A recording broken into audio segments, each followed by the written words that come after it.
Greetings and salutations, ladies and gentlemen, and welcome to episode 359 of the Hoots Podcast on this Thursday, May 4th, 2023. May the 4th be with all of you. Indeed. Yes, sir. I will say this, the Star Wars prequels do not get enough praise and respect. You can call me biased for being a kid from the 90s, but those movies do not get enough respect, especially Revenge of the Sith, the last one where Anakin turns into Darth Vader. That's my personal favorite Star Wars movie. Just seeing that transition and everything, that I just thought that was dope, the visuals and stuff. But nice.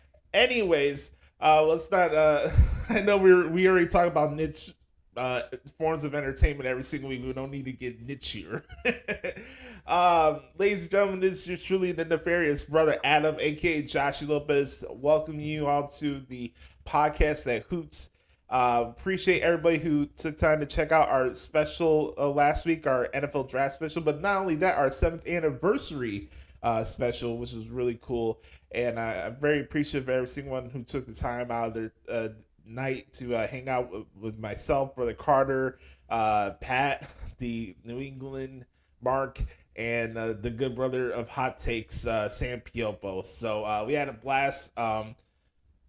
Definitely considering making this a yearly tradition, unlike any other. It's definitely something we have to continue on here on the Hoots Podcast, and just glad that you guys had a blast. This is one of our favorite episodes that we've done so far, and I'm just glad you guys got to check it out as well.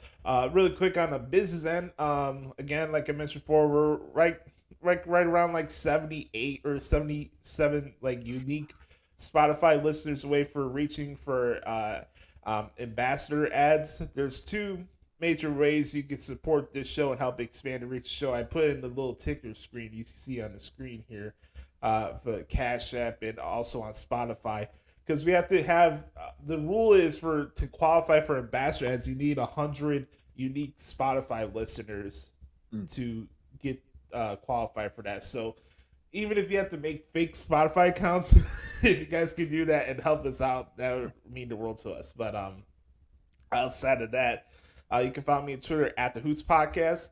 I'm also on Instagram at Josh Lopez Media. I am joined this week, a very special episode here at the Hoots Podcast, for maybe the last time for a little bit, just a little bit, but I am joined by the director of all operations, all of them, any ones you can think of, just every single one of them. Oh man, the one and only Brother Carter. Thank you. Good morning. We're recording this on a Thursday morning. You may not be listening to it on a Thursday morning, but wherever you are listening, whatever time of day you're listening to it, we're glad you're checking it out. I am the Brother Carter. I am the director of all operations: addition, subtraction, multiplication, division, heart surgery, brain surgery, leg surgery, all the operations.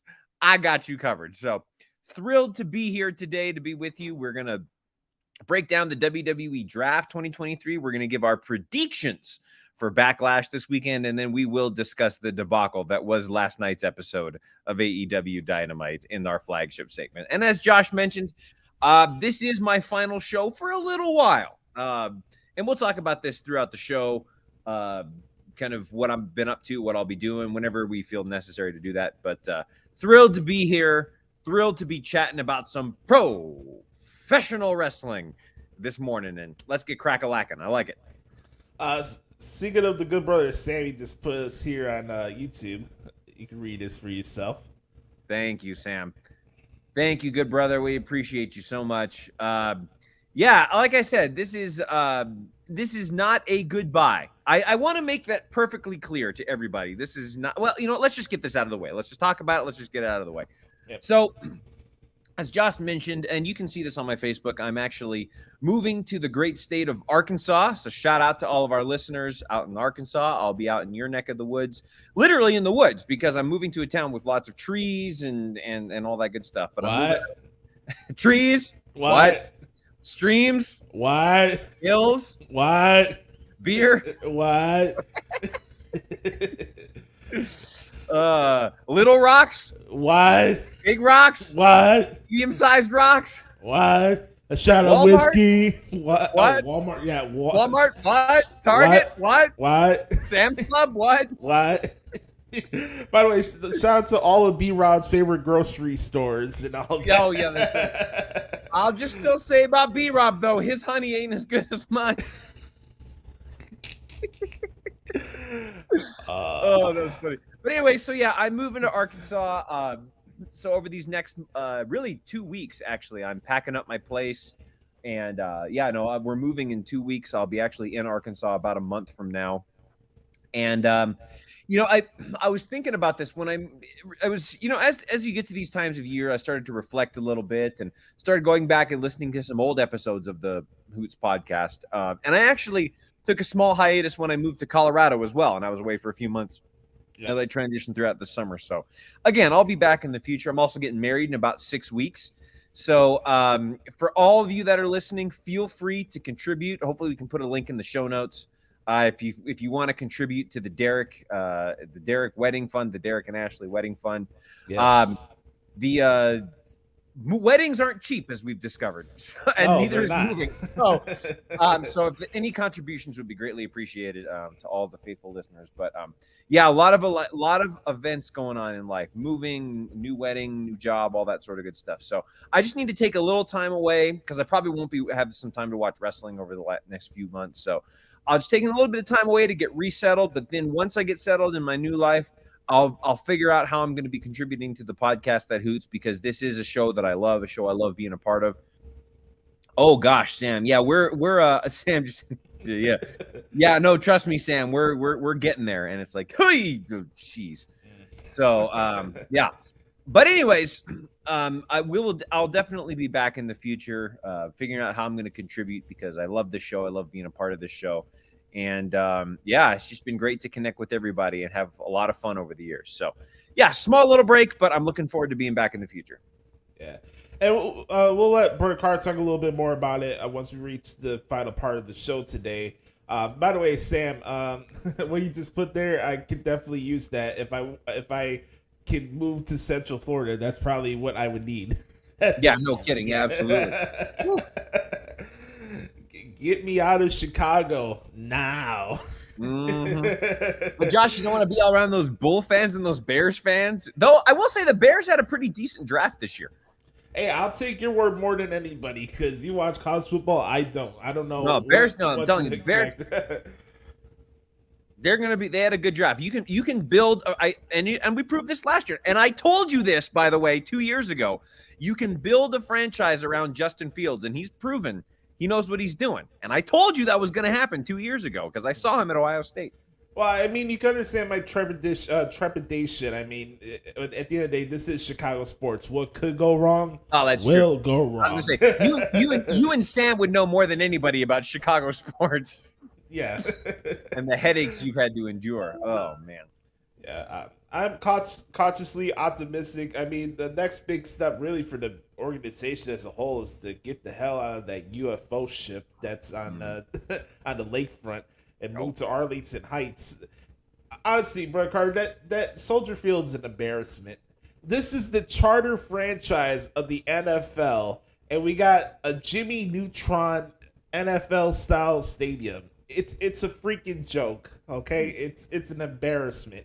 It's ridiculous. Why? What? It's ugly. What? It's a piece of shit. Why? What? Rats live in there. Why? Any edges you want to add onto it? That's how ridiculous Soldier Field is. But anyways, a lot of stuff to discuss on this week's episode, especially we'll come out the heels of the WWE draft. And we'll do that this week in WWE. We got also a nice little surprise in there. Just be on the lookout for that. But let's start things off as we usually do in tradition in Podcast of Hoots. No, it is the Back Porch Q&A session. As always, if you want to participate in the Back Porch Q&A session, all you have to do is hit us up on Twitter at the Hoots Podcast or the Hoots Podcast at gmail.com. I want to thank you guys, especially Chris and Mike, who sent in questions this week. Again, my life keeps taking hits. Bam, bam, bam. Floyd Mayweather got nothing on me, man. as far as the stuff that I've been dealing with this year. I mean, not, I can take as many hits as the cow comes home. So I mean that's just what it is, and this week is no different. But I'm here to rock with you guys and give you guys the best podcast in the wrestling business. That's why we're here. We're here to have fun and make your day better. And you guys contributing to the segment definitely helps. This is one of my favorite parts of the show. It shows that people are actually paying attention and they care enough to send us questions each week, which is pretty cool. But all right, not only do we need to throw up an X for Chris Saletta, throw up an X for yours truly as well, because I'm also on the men this week. Oh yeah. Yeah, throw up an X for Brother Adam as well. Got it. All right, but let's get to this. First question here, right off the gate. What a boost! Here's some questions for the Q&A this week. Any chance of one at least? I think he wrote it wrong here. He said any chance at least one of the titles changes hands on Saturday at Backlash. Me personally, Josh, and we'll get to this when we get into our predictions. I say no. I think all titles are going to stay where they are. Yeah, and because especially now that we've established the WWE draft and where the rosters are, and we'll get to that in just a little bit too. But I don't see any reason that the titles will change hands here at Backlash. I don't either. I think both matches will be pretty good. They'll be good in their own unique way, but I don't think they're gonna change change titles. Plus, you gotta think about it. Damage Control and Bianca Belair are on SmackDown. It wouldn't work that way unless you had a deal where Io was being traded back to Raw. That's the only way I can see that title switch going on. But nah, honestly, out of both title matches, the only person that's on Raw is Rhea Ripley. So we'll see how that figures out. I know a lot of people are like, oh, I'm tired of title swaps. Hey, this is part of the territory. They could switch the name of the titles. You could bring back different names for other titles and form into one down the road. We all know my feelings on the brand split as a whole, but this is the parameters that we're dealing with. We're also dealing with the parameters of an ADD wrestling society. Well, this is what you want, right? You need correct. We needed a world title on Raw, right? That's what we needed. So don't tell WWE that they don't listen to you. It's just the ironic thing, Carter, of all this, right? All the complaints about Roman Reigns and he's holding the titles hostage, so we need a new title on Raw. They give you a new title, and that's not good enough for you. Why? Because it wasn't the design you wanted. Like, get over yourself, please. Well, and Josh, because the boy that they wanted didn't win the title at WrestleMania. It's that. So it's I also heard this week that Cody Rhodes is supposedly losing stock since WrestleMania. I don't know what the hell you've been watching. So he's losing stock. But let's contradict to the fact that his merchandise sales are by far the best out of anybody in the company. And that's being reported. His merchandise sales are head and shoulders above everybody else. So, he's losing stock, and people don't care about him. Yeah, those are factoids. That's stuff that you get from the Observer. All right, let's go to the next question. What the hell happened to Pac? Where did he go? Brother, your guess is good as mine because he's one of the few select wrestlers I actually give two shits about in AEW. Correct. And he just disappears from time to time. I don't get it. I don't know if it's another visa issue. I don't know if he's injured. The last time we saw him, right, Brother Carter, was that Best of 7 trios clusterfuck series that we saw, right? That was the Elite and Death Triangle. He hasn't been seen on TV since, so I don't know. He probably hopefully he saw the light and said, you know what? To quote that song, fuck this shit, I'm out. Hopefully he heard that song and said, I'm out. Right. So I don't know. Pac, my advice to you, go to New Japan. All right, let's go to the next question. Thoughts on the NFL draft? Brother Carter, I'll start off with you. Yeah, I'm putting all my money on the Philadelphia Eagles. And I know, Josh, you think Philly is trash. But the city is trash, but right. carry But on. I don't see how the Eagles aren't going to win the Super Bowl next year. I would bet. Well, not everything I own, because as we know, it's the NFL, and anything, all Yeah. 10 starters could get hurt on week 1. But Yes. right now, I don't see how the Eagles are going to lose. They made it to the Super Bowl last year, right?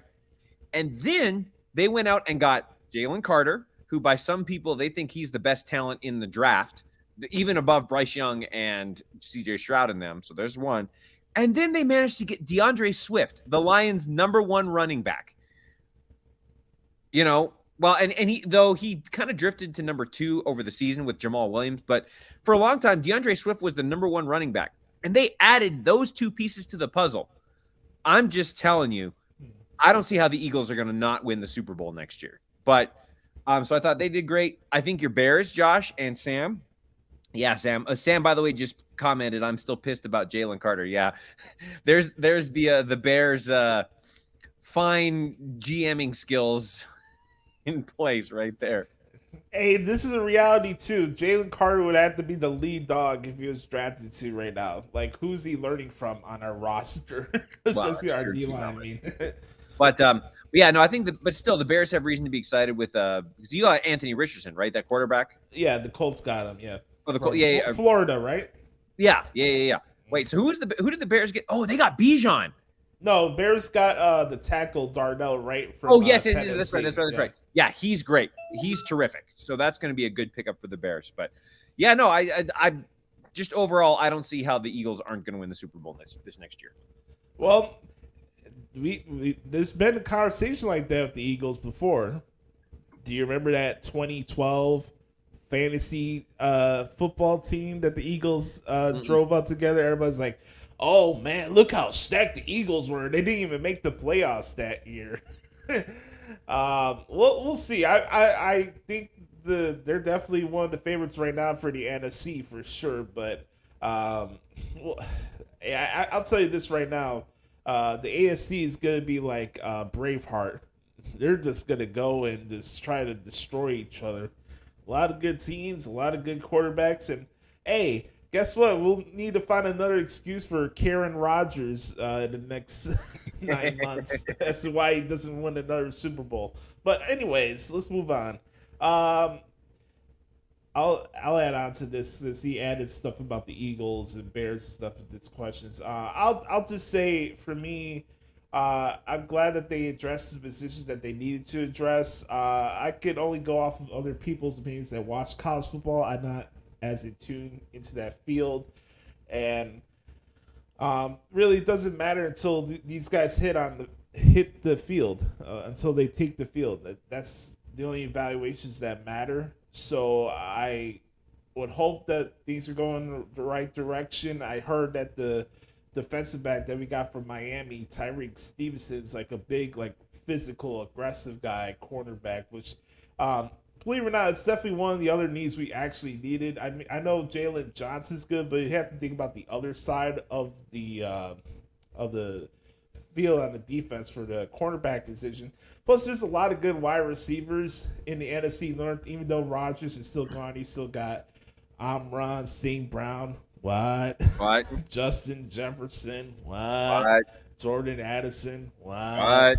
So I'm glad that they addressed that. And then I was kind of intrigued by the running back that they got from Texas. Little did I know, they said that Roschon Johnson was the leader of the running back room in Texas, even though Bijan Robinson was the star of the team. So there's a lot of big props for Roschon Johnson and his tenacity and stuff like that. So it's a wait and see game. You know, that's how it is with the NFL and the drafts and stuff like that. But it should be very interesting.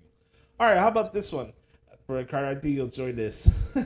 Thoughts on incoming AW Collision, AW Crash Course, whatever they're naming it. There's ways to have some jokes around it. So, Brother Carter, what's your thoughts on this new 2-hour special on Saturday nights? Yes, because that's what we need from a company that can't even put on one consistent show every single week, Correct. is to add more programming that they won't consistently be able to put together. So, like, does AEW think that, well, they probably do think that their diehards are going to watch every single ounce of AEW programming so they can put anybody wherever they want, because they're like, oh, well, we know our fans are going to watch every single minute of this every single week, which is a very small percentage of the entire. They're not going to attract any new viewers. No shot. No. No shot. If you're watching this, like if you're a new viewer and you're just casually flipping, oh, AEW, what is this? And then you check it out one week and you go, oh, that was kind of cool. I'll check it out next week. And then you see a completely different cast. You're like, well, where are the people I saw last week? Why? I don't care. But all right, I'm done with this. So no, it's going to make no difference. It's only going to put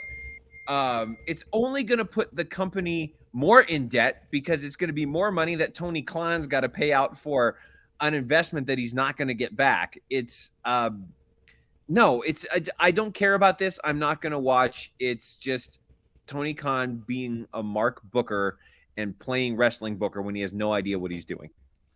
But come on, Brother Carter. They got CM Punk being the star of Saturday nights. CM Punk. CM Punk. CM Punk. CM Punk.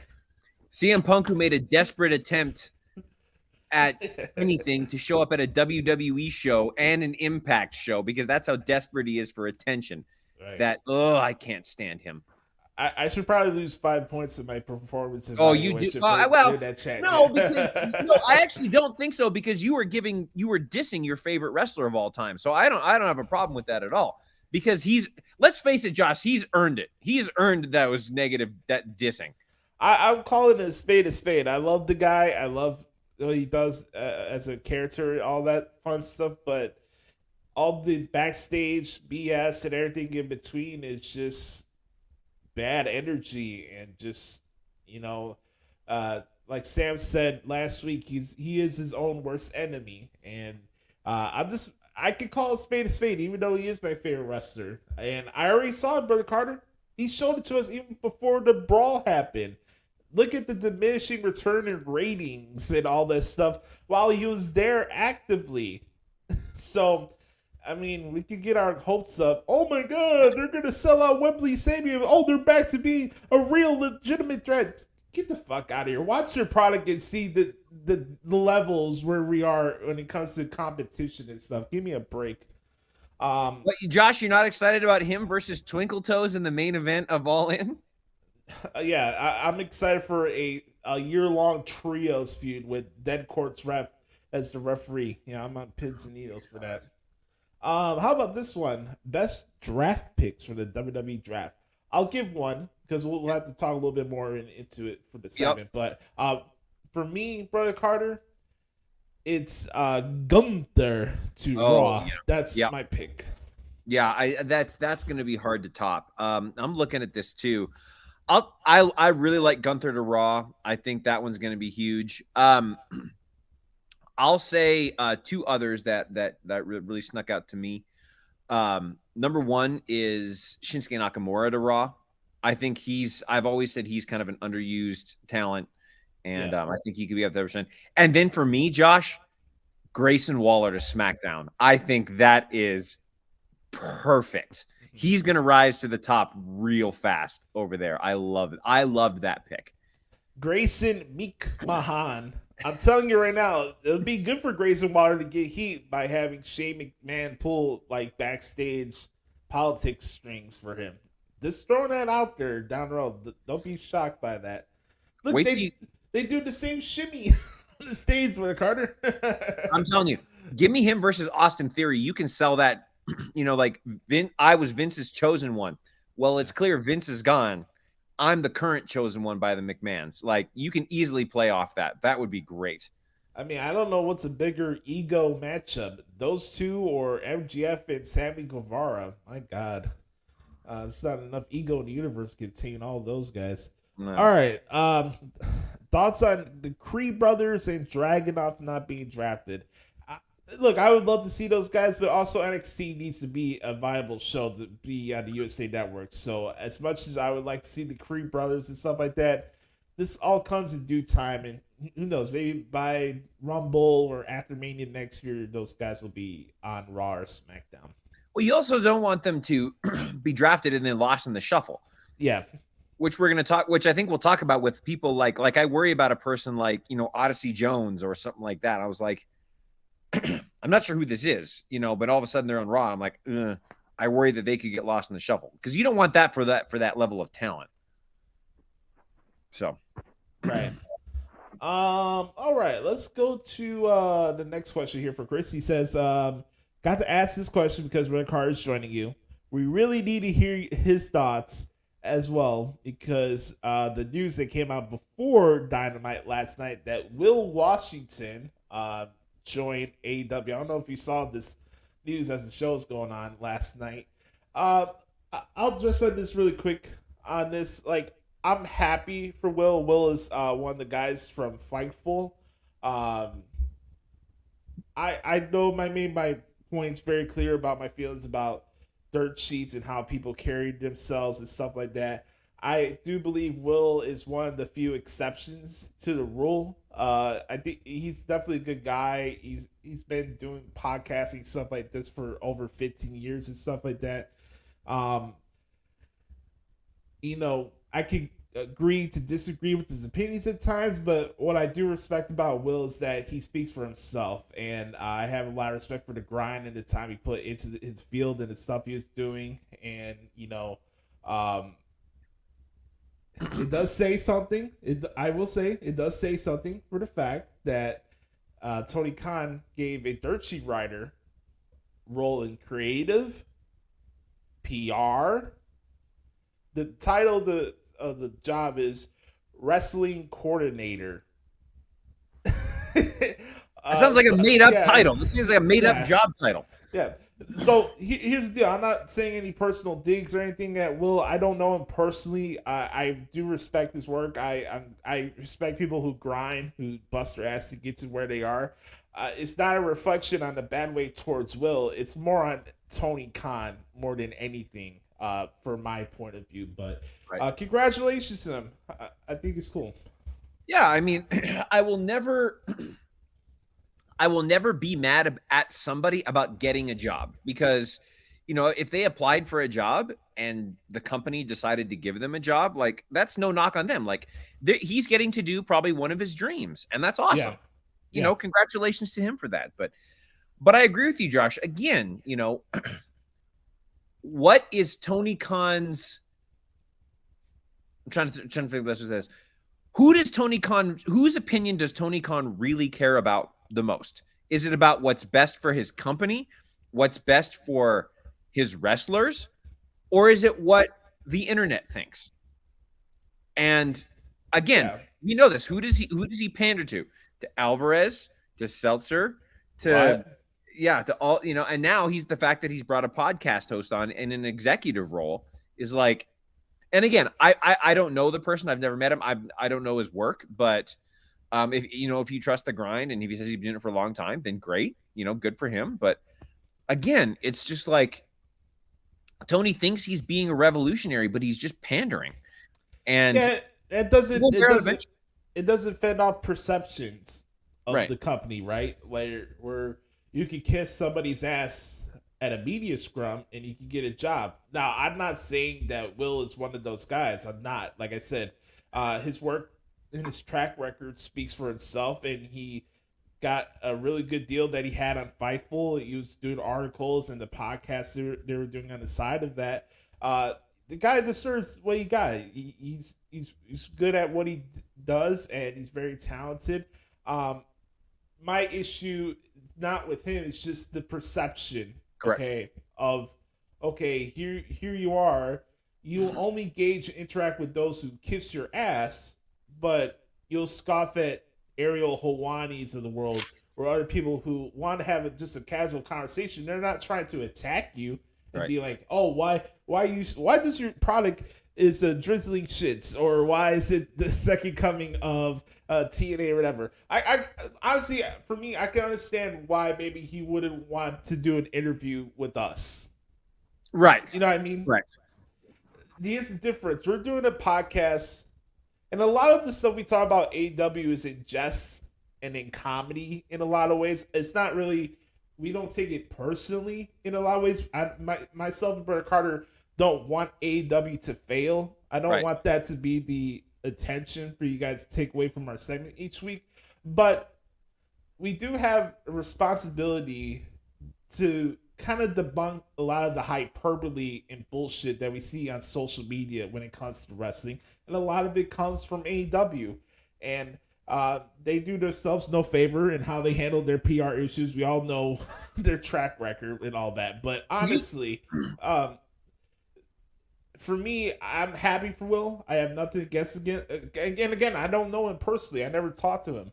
But you're going to have to fight off the perception that people are going to have of you, where you will only acknowledge people who kiss your ass instead of people who are actually watching and covering your product and have genuine questions about what's going on with your product. It's interesting. We still haven't figured out the actual ramifications of what happened with CM Punk, and that happened all the way in September, and we're in May. I'm just saying.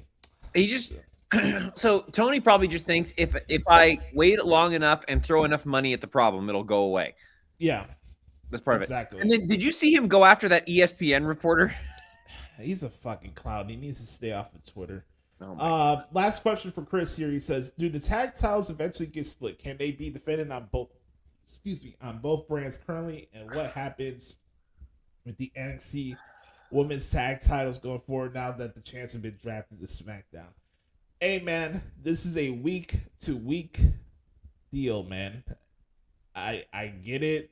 Oh, it doesn't make sense to have the NXT women's tag team titles. And watch the shows. They'll have their rhyme and reasons. And if something happens that's stupid, that doesn't work out for the champions, whatever, then we'll talk about it. But I don't know why people take every single little episode of Raw and SmackDown as life or death. Okay, so this happened on Raw. That means that person's getting buried for the rest of the year, right? You know what I mean? Like, for example, right? Seth Rollins is fighting Omos at Backlash. So that means, Seth Rollins is getting buried and he's not going to get his chance to be a world champion. Like, watch the shows. You're overthinking yourself and you're ruining the experience of wrestling for yourself. If something stupid happens, acknowledge it. But making assumptions, you're making an ass out of you and me. And the other thing too, Josh, is if that were to happen in AEW, those people wouldn't say a word. Not one word. They'd be like one word. They'd be like, like Wardlow is now. Well, and we'll get to this, but Wardlow is now apparently fighting Christian Cage. So, but oh my God, Christian Cage is going to exert his authority, and Wardlow's going to get buried. Nobody's saying that. But if that were to happen in WWE, it'd be like, well, this person's buried. He's done. Triple H doesn't know what he's doing. Like, give us a break, man. Just keep your, I get it. You're biased. You're anti. Here's the thing, Josh. Those fans are anti-WWE, not because they're anti-WWE. It's because they're trying to be revolutionary. They're doing it for the sake of doing it, not because they actually think what they believe. Yeah. They're doing it just to be cool. Well, yeah, they're clout chasers. They're people that want gazillion likes and follows on Twitter and stuff. I always find it funny for clout chasers that buy like the Twitter blue thing just so you can get that blue check mark. That's just a sad state of affairs. But thank you, Chris, for the questions this week, brother. We appreciate Always you. Appreciate you, man. Last batch of questions here comes from the good brother Mike at Main Event Swerve. Shout out to him down in Houston. He says, "What up, Ooses? I've been busier than ever with a newborn and trying to close out the school year at work. Congratulations, good sir. But congratulations on 7 years of awesome times talking wrestling and all things life. This is truly my favorite podcast, and I wish for many more years of success." I appreciate you, brother. Thanks, Mike. We appreciate that, buddy. Congrats to you, Derek, on new opportunity, and please don't be a stranger during the hiatus. Thank you. I won't. Hey, H-Town down, baby. That's what we're gonna say for they call it Houston H-Town. H-Town down, baby. Let's go. Last thing he said here, love you guys like family. I hope to hang out in person someday. I think we will. I think we really will down the line. Absolutely. For sure, buddy. For sure. Appreciate you. And I met Mike. We both met Mike at the same time in person for in New Orleans for WrestleMania. And Mike has been one of the true, consistent good brothers along the journey. So we appreciate you, man. All right, let's see what. Dude, imagine a hang with us, Mike, and B-Rob, because B-Rob's down in Houston, too. that would be a trip for sure. Oh, dude. Literally and figuratively. Dude, the four of us should find a way to get together and do a show. Oh, my God, would that be fun? Oh, man. I need to update the waterfall list with B-Rob. You remember that segment he hit me to do on the pipe bomb? Oh, man. I've tried some things, and I think I've matured over the years with the content and stuff that we do here on the podcast. And I do have to remind everybody, this is a podcast. It's not a radio show, so it's okay to be loose here sometimes. Right. But I don't try to make sure that I don't want to offend.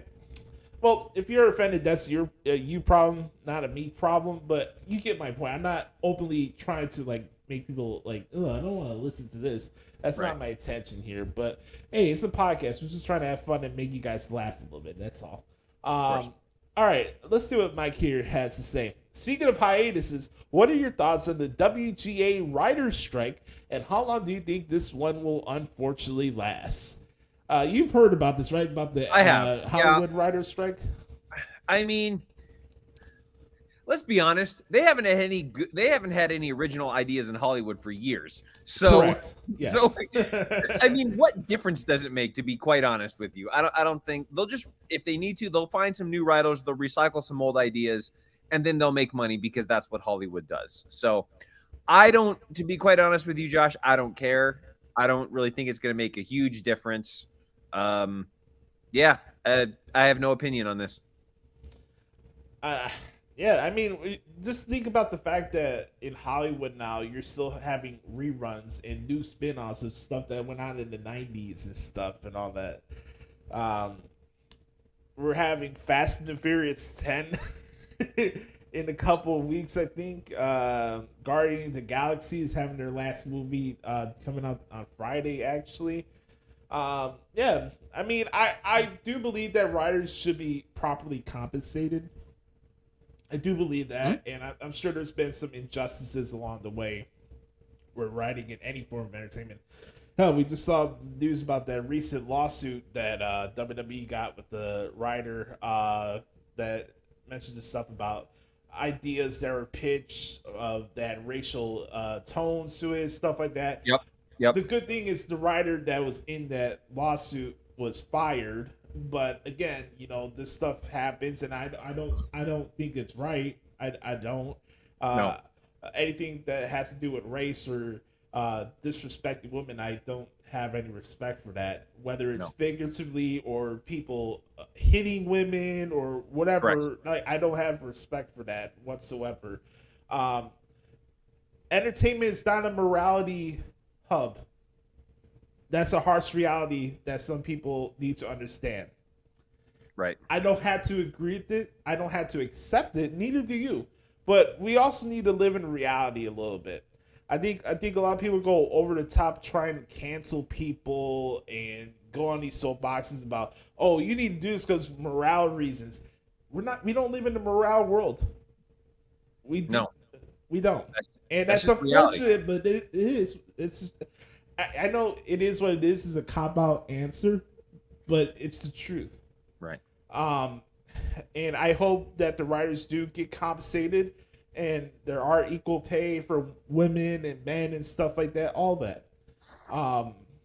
But this is not gonna be the last time some work outage issue or something like this is gonna pop up. I've seen this too many times. Yep. Do you remember the last writer's strike in 2008? Yes, I do. Did your viewing habits change then? And what do you think would be the most noticeable effect in media during this strike? There's not a lot, to be honest with you. Like Brett Carter said, there's not as much creativity as there were back in the day. Correct. The last creative movie I saw, it was pretty cool of two high school sweethearts. They got off in the distance. It was a movie with Sarah Paulson that came out a couple years ago. Um, Let me look for this really quick, actually. I thought it was unique because they shot the movie all in black and white. But the movie is like, the time period of it is like today. And it was a very unique movie that I thought was just really well shot, just really well done in a lot of different ways. The movie is called Blue Jay. Okay. If you guys go watch it, it's one of the more unique stories I've seen in just how the movie's formatted. That's like the last creative thing I've seen in movies. So, and a lot of my entertainment viewing these days has been more on Netflix and stuff like that, seeing documentaries and a whole bunch of shit. So, I don't think we'll see much of a difference there. How about this one? I'm literally holding my restless newborn finally sleeping as I write these questions. So that reminds me, what's the longest you have gone without little to no sleep, and why? Well, for me was Wrestle Kingdom for this past year. The last Wrestle Kingdom that I covered. Actually, it was the last New Japan show that I covered, actually. Because those shows start off at 1 a.m. Chicago time, and those shows don't end till like 6:30 in the morning. And then Tuesdays, when I did have my job, were probably one of my more busy days of the week because I had to make outlines for AEW Dark, NXT. What? You get the drill, right? By the way, let's have a moment of silence for AEW Dark and Elevation. And done. Yes. Oh, that's tremendous. But you knew how my schedule was, right, Brother Carter, especially on Tuesdays and stuff like that. So, yeah, man, there would be time periods, especially like when WrestleMania week, for example, like last year, not last year, but the last time I was at home and I got to cover all the shows. It takes a lot out of you. There would be times where I would get like at most 4 hours of sleep throughout the week. Not the whole total week. That'd be a little bit too much. But you get my point. 4 hours every night. It's like that. So usually it's like WrestleMania season for me where I start losing a lot of sleep. Just because of the volume of work and shows that I have to cover. What about you, Brother Carter? I mean, probably just... I mean, the only time that I feel it is if I'm... Like, if I have to get up an early flight next morning, like, that's just usually I end up going to bed late anyways. And so, like, if I have to take a 6 a.m. flight the next morning, then I'm really tired. Yeah. I just... Usually if I've got a lot of work stuff going on and that's piling up and I'm not sure if I'm going to be able to do it, I toss and turn at night and I'm just like, okay, I got to get this done. I got to get this done. I'm not getting this taken. I've got to take care of this. I got to make sure I'm meeting expectations. So that's usually when I lose sleep, is when I just have got a lot on my mind work-wise and how I'm going to navigate all that. But I mean, that's just certain seasons in life. I don't think there's one particular time. Right. Ooh, this is an interesting one. What was the longest you have sat in traffic and why? Jeez. I remember one time when I was driving from Dallas to Austin in Texas. Mike, you'll appreciate this. I was on I-35, which I'm convinced is the worst highway in America, by the way. Yes. Is I-35. It took me 6 hours to get from Dallas to Austin, and it usually takes 3 because of traffic and construction through all the little towns on I-35. And this was back in the day. I didn't have Waze or anybody to tell me, hey, you should go around or whatever. Right. But yeah, I remember one time it took me 6 hours. It was just awful. I was not happy. Terrible. Brutal. No. I think for me it was oh man, this was a couple of years ago in Oviedo, man.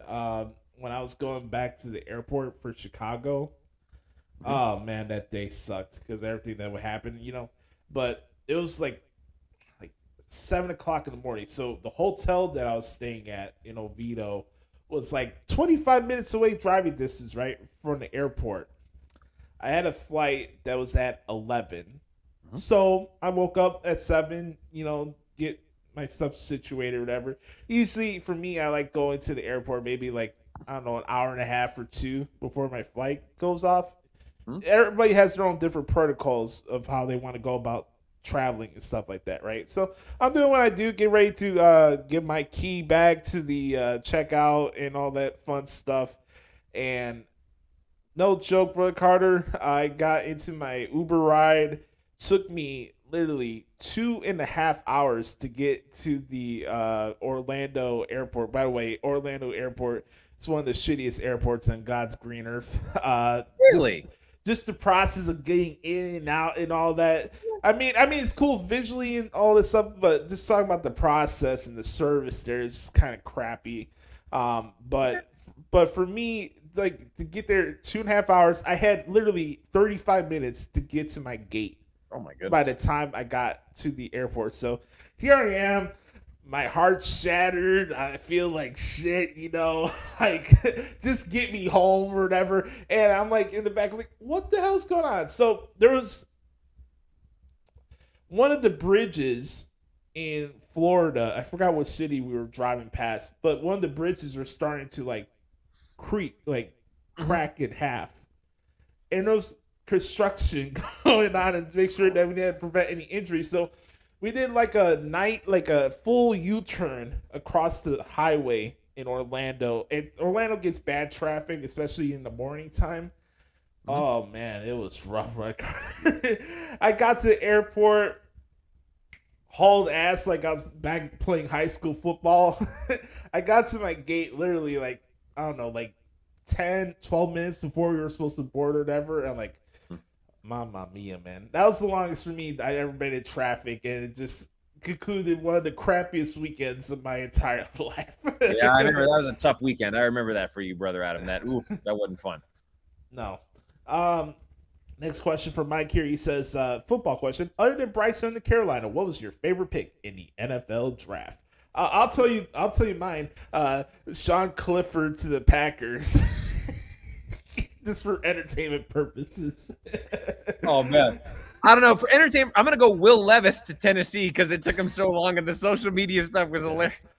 Yeah. By the way, NFL memes had some great ones about him. They were like, yes. Like, oh, man, we finally dropped you. Nah, man, we're taking your girl. What was going on with this girl? Like, his dad is smacking her in the ass? Like, yeah, what the hell's going on? Oh, wow. Man. Oh, boy. Not only does not get drafted in night one, you got your dad like trying to get some of his stuff. Come on, man. Come on, man. Come on, man. Come on, kitty. Come on, Ernie. Come on, give me some churros. Yeah. Let's see. Hang on. Let me get the results up here. Yeah. I remember. I still think Jalen Carter was a great move. Yes. Let's see, draft results. I'm just doing a quick search here to get the draft results here so I can see. Let's see what we got here. I think Will Anderson to the Alabama. Richardson to the Colts, I think, is good. Yeah. I like, let's see, looking at this. I think Jack Campbell to the Lions is good. He's an underrated talent. Quentin Johnson, another underrated talent from TCU. Yep. I think he's terrific.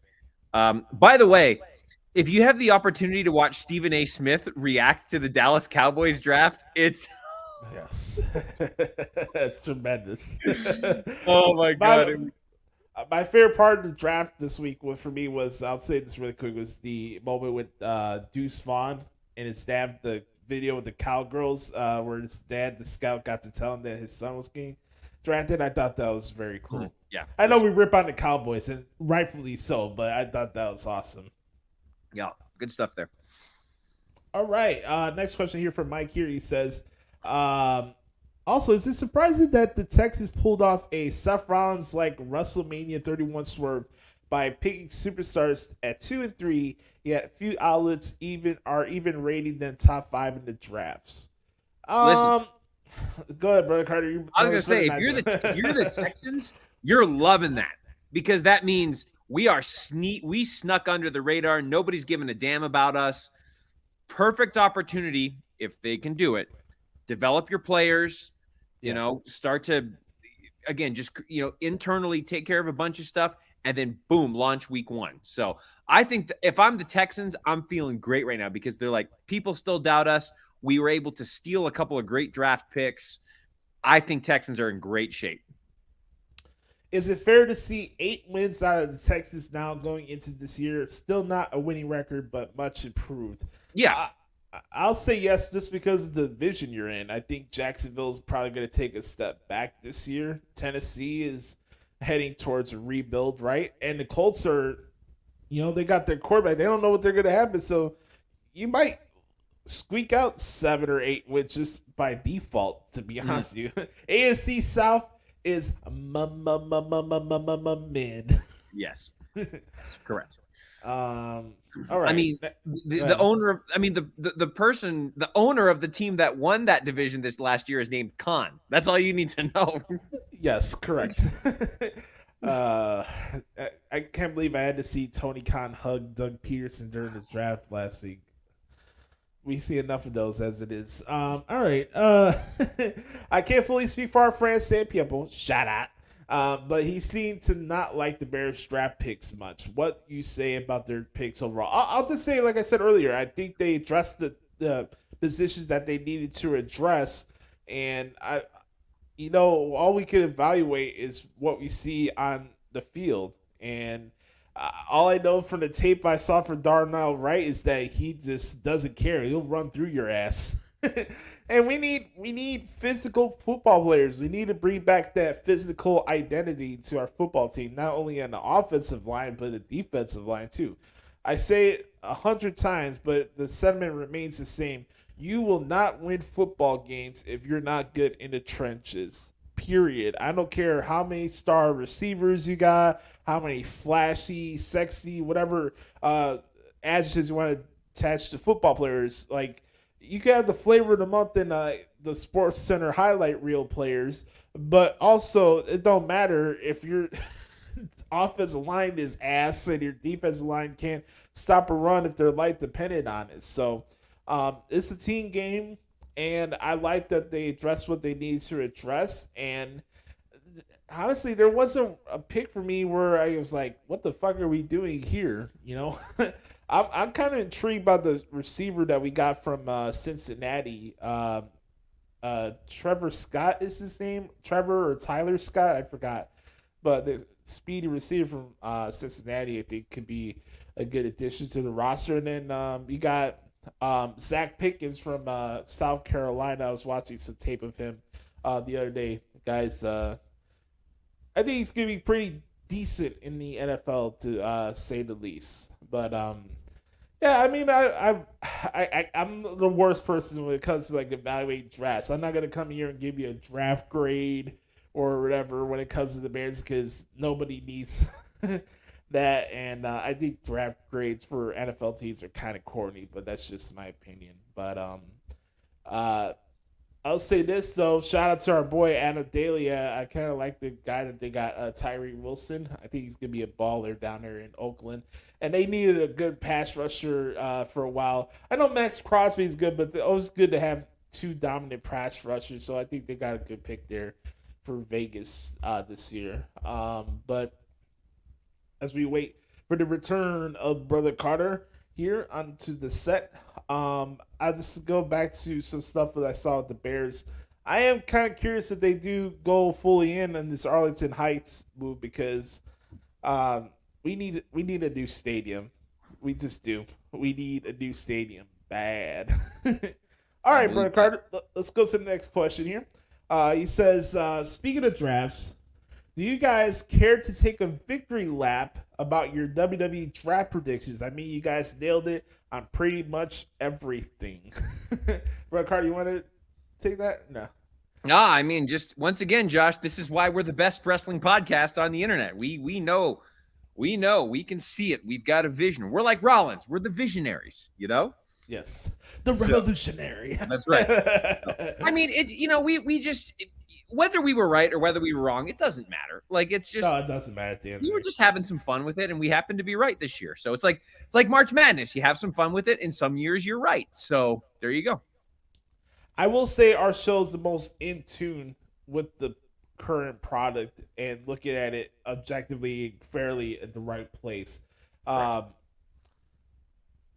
I just think I'm very fortunate and grateful for the crew that we have assembled over the years on this show and the number of people who've done guest appearances or been co-hosts. Regardless, I think what one thing we can take away from the last 7 years is that this is really the hub for nuanced conversations when it comes to professional wrestling, where it doesn't just bog down into a debate show about booking and stuff that really doesn't matter at the end of the day. And more times than not, we've been right about where things are going with certain stuff, and we can come here and brag about it. But I believe the saying's true, man. You gotta let your work speak for itself. And Right. more times than not, we're right than we are wrong. So it is If you what want it to is. listen, if you want a podcast that's going to break down booking and every single detail on Raw and SmackDown, there's 560,000 other podcasts you can listen to. We just don't care about that. Yeah, we don't care. The only time we bring up booking is if it's so inherently bad that it detracts from the product. Case in point, AEW. Like you can't help but talk about booking in AEW because it's a distraction to the product. Right. Exactly. And we could have conversations about booking, but here's the deal. It's funny. There's so many podcasts that act like they're the smartest person in the room, yet half the time they get themselves wrong, and then they get upset at the promotion. Oh, this was supposed to happen, and blah blah blah blah blah. Because my fantasy booking this and that. Like, get over yourself, pal. It ain't that serious. But all right, last couple questions here for Mike. Here he says, speaking of Grayson Waller, I have thoughts. One, shouldn't he keep the golden shoey, just being arrogant as he is? Also, what do you guys think of people laughing in the background as he gave a passionate promo after being drafted? I like the genuine, authentic reactions from the NXT picks. I thought that was pretty cool. Saw some people get emotional and stuff like that. And I think Grayson Waller is going to be a great fit for SmackDown. I think that's the right brand for him, too, actually. So I think it's cool. Yeah, I mean, as I mentioned earlier, I think Grayson Waller, that's one of the best picks of the draft, is Grayson Waller to SmackDown. I think he's going to rise up the ranks very quickly over there. He's the real deal, and I'm so happy for him over on SmackDown. I think that's great. Let me ask you a question, brother Carter. Are you a golden shoey type of guy or no? I'm indifferent to the golden shoe, but I will tell you, him drinking a beer out of the shoe was awesome. That was terrific. I think your brother would probably be into doing something like that. I'm not dissing Scott, but I can totally see him doing something like that. Oh, for sure. Yeah. No, Scott. No, no. I love my brother dearly, but anyway, we're not going to get into that. Let's move on. What are your must-see individual Raw and SmackDown feuds involving Raw new draft stars after Backlash? Mike will answer that question in This Week in WWE. Yep. Who won the WWE draft in your eyes, Raw or SmackDown? I think SmackDown ran away with it. Bloodline, Bianca, all the rest. We're gonna talk, and we're gonna talk about that in just a minute too. Yeah, I think Brother Carter's probably leaning more for SmackDown. I think it's actually more even than people are actually realizing. We'll talk about that. We'll talk about that in just a minute. Yeah, because I do have some questions for you about that for some debate. That'd be cool. Last two questions here. He says, what would be the bigger heartbreak on Saturday for the Puerto Rico audience? And I say we get one of them. Selena losing in a build-up opportunity or Bad Bunny losing the Priest? Honestly, Mike, I think you're looking at it wrong, man. The people of Puerto Rico are winning regardless. This is the first time the island is getting a pay-per-view in over 18 years. I don't think they really give two shits about who's winning or losing, to be honest with you. There's going to be people cheering for Priest. There are going to be people cheering for Bad Bunny. Selena's going to get her opportunity to shine in the Puerto Rico crowd. She's probably going to lose, but that's not going to affect her stock either way. So, no, there's no lose scenario for the fans in Puerto Rico. That crowd's going to go insane. It should be a pretty interesting atmosphere on Saturday. I can't wait. That's going to be, you love the shows where the crowd is super energetic and super into it. Like, again, the Puerto Rican crowd, the UK crowd for Clash at the Castle. That was so special. Yes. Anytime Chicago gets to host a major event, say what you will about Chicago. It's a great wrestling town and they love their wrestling. Brooklyn, for those NXT Brooklyn shows. By the way, I hope that NXT starts going back to Brooklyn because those were some pretty special shows, the TakeOver Brooklyn shows. So anytime you have an enthusiastic and energetic crowd, it adds to the show. And I think that's just gonna create an awesome atmosphere on Saturday. I'm looking forward to the show very much. Speaking of NXT, isn't it funny that they're having their next special the same day as Double or Nothing? I know what I'm watching. Absolutely. What, Josh? You don't want to see Jericho versus Adam Cole? You don't want to see? God, no. Especially not after what we saw last night. You don't want to see Pockets and whoever they're gonna feed to Pockets? Oh God. We're gonna get into that in just a little bit. Double or Nothing on us losing our sanity is really what the theme of that pay-per-view is. If you think about it. Last question for the Q&A this week. He says, what do you guys make of this build of will they, won't they, with Owens and Zayn betraying each other? Do you see them turning on each other this soon into the title reign? All love and respect to you guys, and I hope both of you get life going where you want it to go in the second half of 23, if not now. Sincerely, Mike. Appreciate you, brother, for the question. Thank you, Mike. I think you're always gonna have that dynamic with Kevin and Sammy. I don't think that's something that will go away. It'll always be in the back of your head, right? It can happen at any time, but they're having their moment right now, and I know I said it last week, Brett Carter. Everyone's like, oh, they're gonna lose the titles because the Night Champions in Saudi Arabia. Well, that didn't happen, right? Right. So it's a factor that we'll have to look out for, and I'm sure it'll happen. Of course, it'll happen, but let's see when it happens. Let's not try to forecast when it happens. Just enjoy it. Enjoy the show. Yes. Let's just enjoy it.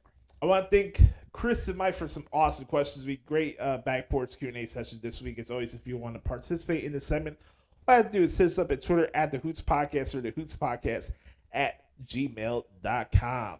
All right, ladies and gentlemen, it's time for this week in the WWE as we discuss not only the 2023 WWE draft, or as Michael Cole would say, the WWE draft, and we got our predictions. No, for the pay-per-view that contains lashings of all backs. A Backlash in Puerto Rico coming up on Saturday. Should be pretty fun. A big weekend for myself, actually, because my birthday is coming up on Sunday. Hey, there you go. Very excited. Should be a lot of fun. Brett Carter, we'll just touch more on the draft and the predictions for this. But Great. You want to have this the debate now, and I also wasn't there something we talked about before the show that we should add on to this as we were discussing earlier? Are you talking about a comparison that I made? No, I think there was a bit that we had here on the yes. Sorry. By the way, I do want to get to, I don't know if you remember the comparison that I made earlier in the week, Josh. We're going to get to that here in just a moment. But, so as often happens, Josh, in the world of sports entertainment, whenever there's change, yes, there is immediate outrage and disdain from the fickle IWC.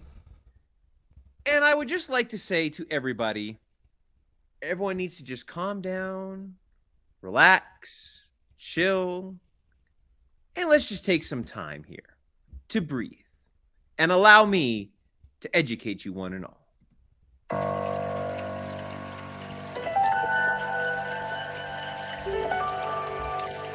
Everyone, just relax and welcome to the set with Sir Dericho. Set meaning sports, entertainment, therapy.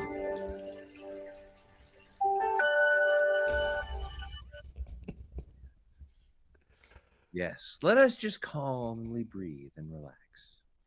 Everybody breathe in and out. Breathe in and out. Ah, yes. Now don't you feel better? Don't you feel calm?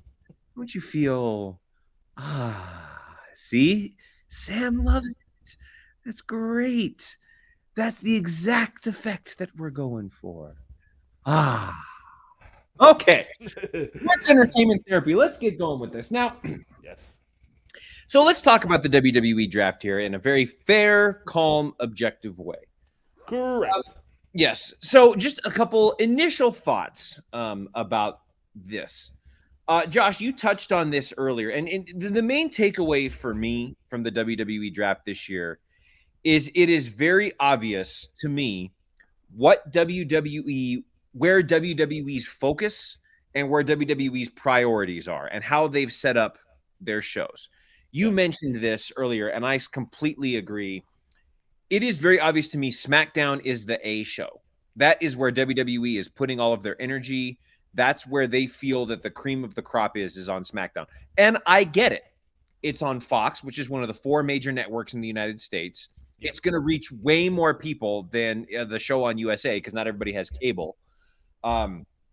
It's only a 2-hour program, so it's easier to hold people's attention for 2 hours, I think. So, I mean, just look at the rosters. It's all you got to do is look at the rosters. Like, and if you're looking at the SmackDown, like, let's look at the men's side. You've got the Bloodline, who obviously we think is Roman is at the top of the world right now. You've got the OC, AJ Styles is there, Bobby Lashley, Edge, Austin Theory, who they're clearly building to be the next main person. The LWO, you've got Rey Mysterio over there there it is right there. You've got Rey Mysterio over there. You've got the Street Profits, who Montez Ford could break out at a moment's notice as one of the top guys in the company. Yep. Looking at, we talked about LWO, the Brawling Brutes. So it's clear. Grayson Waller. I think you've got your few. And then you've got a few people that Triple H is saying to them, okay, this is it. It's put up or shut up time. Yeah. And if you don't make this work, we have to let you go. And I hate to say this, but Karrion Kross is one of them. It's put up or shut up time for Karrion Kross. Hit Row, I think it's put up or shut up time for Hit Row. Like, we brought you back to give you a chance, but if you don't make it work with this run, surrounded by that talent, you got to go. Shotzi is another one. So we'll see. But to me, it's very clear SmackDown is the A show, and that's what they're thinking of. Do you have any comments or rebuttal to that? No, I don't have any rebuttals about that. This is a very important time period for WWE, especially when it comes to the TV rights deal. Yeah. And again, the biggest attraction in WWE is not Brock Lesnar. It's not Seth Rollins. It's not even Cody. Even me, Brother Carter, you know how I feel about Cody in AEW. Yeah. Even I flipped the tune on Cody Rhodes. I can admit when I'm wrong about certain things. Mm-hmm. The biggest attraction in all professional wrestling is your tribal chief. Yes. Whether you want to admit it or not. By the way, shout out to Paul Heyman on Raw this week by teasing the third world title because I'm for it. I'm not kidding. I'm for it. I am. He is Thanos. He is him. Carmelo Hayes could claim to be him, but Roman Reigns is him. Okay. Can you just real quick? Can you imagine if Roman won the World Heavyweight title? Yes, it'll be great. That would be incredible.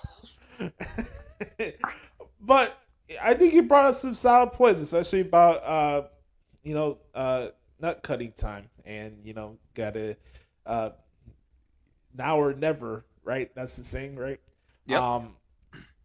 I think from my takeaways for the draft so far is that I think Raw did a very good job in establishing depth when it comes to stuff that you could have not only for this new world title on Raw, but also for the Intercontinental Championship as well.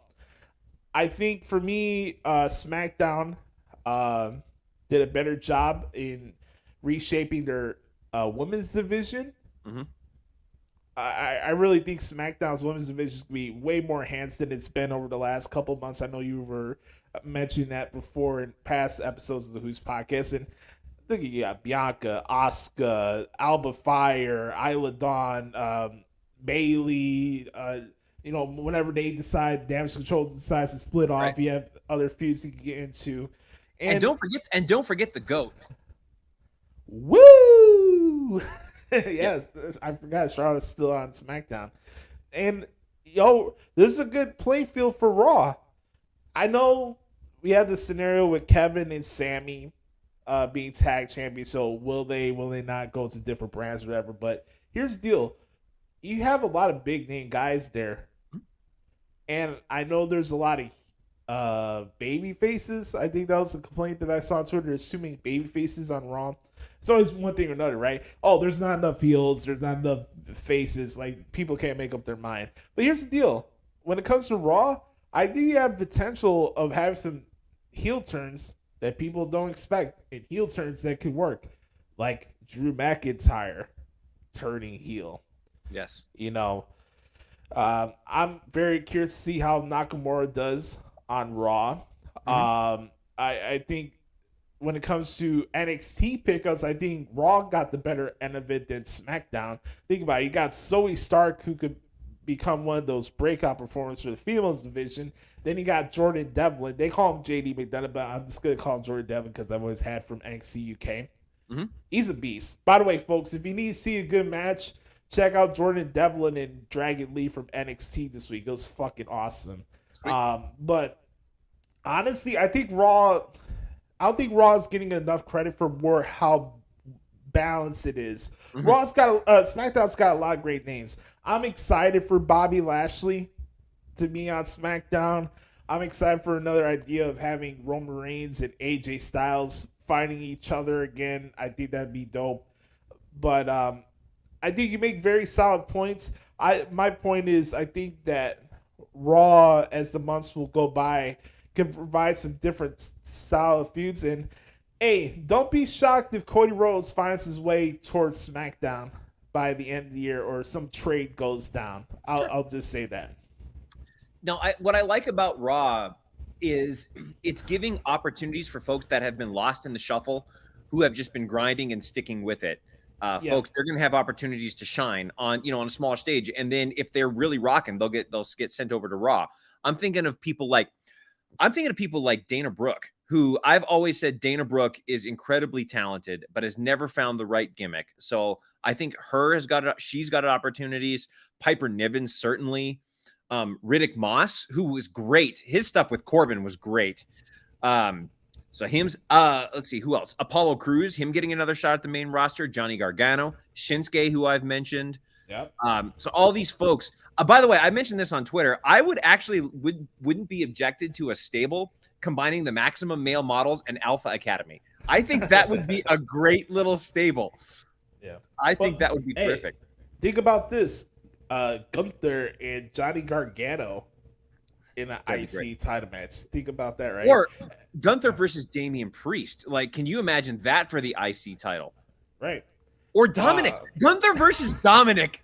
Oh my God. People will mark out for that. I know Meltzer and Seltzer will throw a hissy fit about that matchup, but people will pay money to see Dominic get chopped to hell. No, Sam Ciampa didn't get drafted because he's injured right now, so we'll have to see. Same thing applies with Bray Wyatt. Who knows where Bray Wyatt shows up? Does he go to SmackDown? Does he go to Raw? That's another thing to look out for. I do have a question, Josh, and I want to get your thoughts about this. Yeah. Another takeaway that I got from the draft is also Randy Orton too. I need to mention that. Yeah. Right. I don't know what WWE feels about their free agents, because you have a couple folks who are clearly attractions, like Brock Lesnar, Omos. Yes. Like, those are clearly attractions. They need to be free agents, no doubt about it. But then you have some free agents like Elias, Mustafa Ali, Von Wagner, and Zion Quinn, Baron Corbin. Like, are those people that just like, well, we don't know what we're going to do with you yet, so we're just going to make you a free agent? So it's like, okay, but like, do you look at them and think, okay, well, they're not really attractions. Has WWE just kind of swept them under the rug kind of thing? Because that's like, I could see that coming across kind of a thing, So I just don't know what they feel about the free agents. That's a possibility too, but also you need utility players. Sure. Injuries are going to pop up. Okay, let's say somebody unfortunately gets an injury, right? Let's say like LA Knight or whatever messes up his shoulder. He's out for a couple months. You can bring in Baron Corbin to replace him from a heel standpoint. I say stand by. And here's another thing. This is an opportunity for other guys that are free agents, like you mentioned, like Elias and et cetera, et cetera. Maybe they have stints in NXT. That's like, what I was thinking. Let's say like Ali goes to NXT or something like that. People on Twitter think the guy should be a main eventer. Well, go to NXT and prove it. Go win the NXT World, win the NXT Championship. Like, yeah. because that's what I thought too, Josh, is that, free agents, it's hard to say because I know NXT is developmental, but in some ways, NXT should get part of a draft too, because if you're getting call-ups, you have to replace those folks somehow. Yeah. So, by the way, NXT. That'd be great.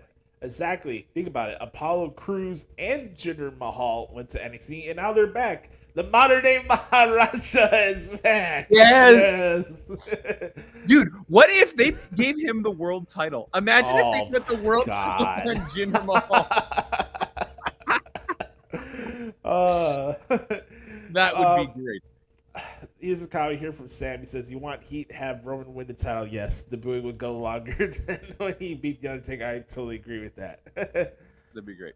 By the way, I'm seeing a comment from Sam. Ali and NXT would be money. Yes. Yes. Absolutely. Can you imagine Ali against Carmelo Hayes once he's done with Braun Breaker? That would be tremendous. You got Ali against him. You got Dragon Lee. You got Tyler Bate. Mm-hmm. You still got a lot of players at NXT that are not up there. You got Ali and Dragunov, the guy Axiom, who used to be A-Kid in NXT. Axiom's a freaking beast, man. If you guys haven't seen him, he's a beast in the ring. Mm-hmm. But, yeah, I mean, I know on the surface you could look at this, this means creative has nothing for you. You could turn that situation around. Sure. I know some people are indifferent towards Von Wagner. Maybe he's in the wrong element. Maybe NXT is not the right place for him, Like, Elias wasn't great in NXT. He came up to Raw, and he became like a breakout performer. This stuff happens. Sure. I mean, as long as we don't have to see Ezekiel pop out again, or Elrod or whatever, I think we'll be okay. I think there's still a lot of this whole paranoia about whether or not Vince McMahon is backstage or whatever. I heard an interview that Teddy Long did the other day, and he was saying, because he was there making the draft picks, right, with JBL, and he said that Triple H and Bruce Pritchard were running the show. So who are you going to believe? All these reports. Did you see this, Red Carter, that Meltzer said there was chaos at the draft? Yeah, of course I saw that. And yet somehow that's respected as like the Bible. That's law. Oh my God, because Dave Meltzer said it, it must be true. Everybody does realize Meltzer is way more wrong than he is right. Correct. People do know that, right? I would hope so. But they don't. Here's the thing, they don't, because they immediately Meltzer says something and all of a sudden it blows up on the internet as backstage news. And multiple people have come out and said that Meltzer is an idiot. Did you see the last interview that FTR did? They were like, Meltzer sucks. Yes. I don't know why these guys are at the pedestal. Like, I don't know why you guys put them on the pedestal. They're like the industry leaders of what? Hoodwinking you? Making you look like Nimrods? Hey, they do the same thing with Skip Bayless, though. So let's just... Yeah. Hey, here's a pop for Sam. He'll know this is a Chicago tie-in. Dave Meltzer is the Jay Mariotti of professional wrestling media. There you go. Very nice. All right. Any other stuff for the draft you wanted to mention? Just I'm looking. Yeah. No, just that I'm looking forward to new feuds, and can't wait to see it. Are you upset that Cody Rhodes is not on the same brand as Roman Reigns? No, I'm not surprised that Cody Rhodes is on Raw. Like, I'm not surprised at all. I again, much like you, Josh, everybody is immediately writing off that Cody is not going to be the one to take down Roman Reigns, but there's no proof that that's going to be the case, Yeah. And the other thing on the internet is like, well, Cody can't win the big one, so we had to make up a title to give to him for some reason. Like, yes. Well, they did it in AEW, so therefore they have to do it in WWE. Like, give me a break. It's gonna be fine. It's gonna be fine.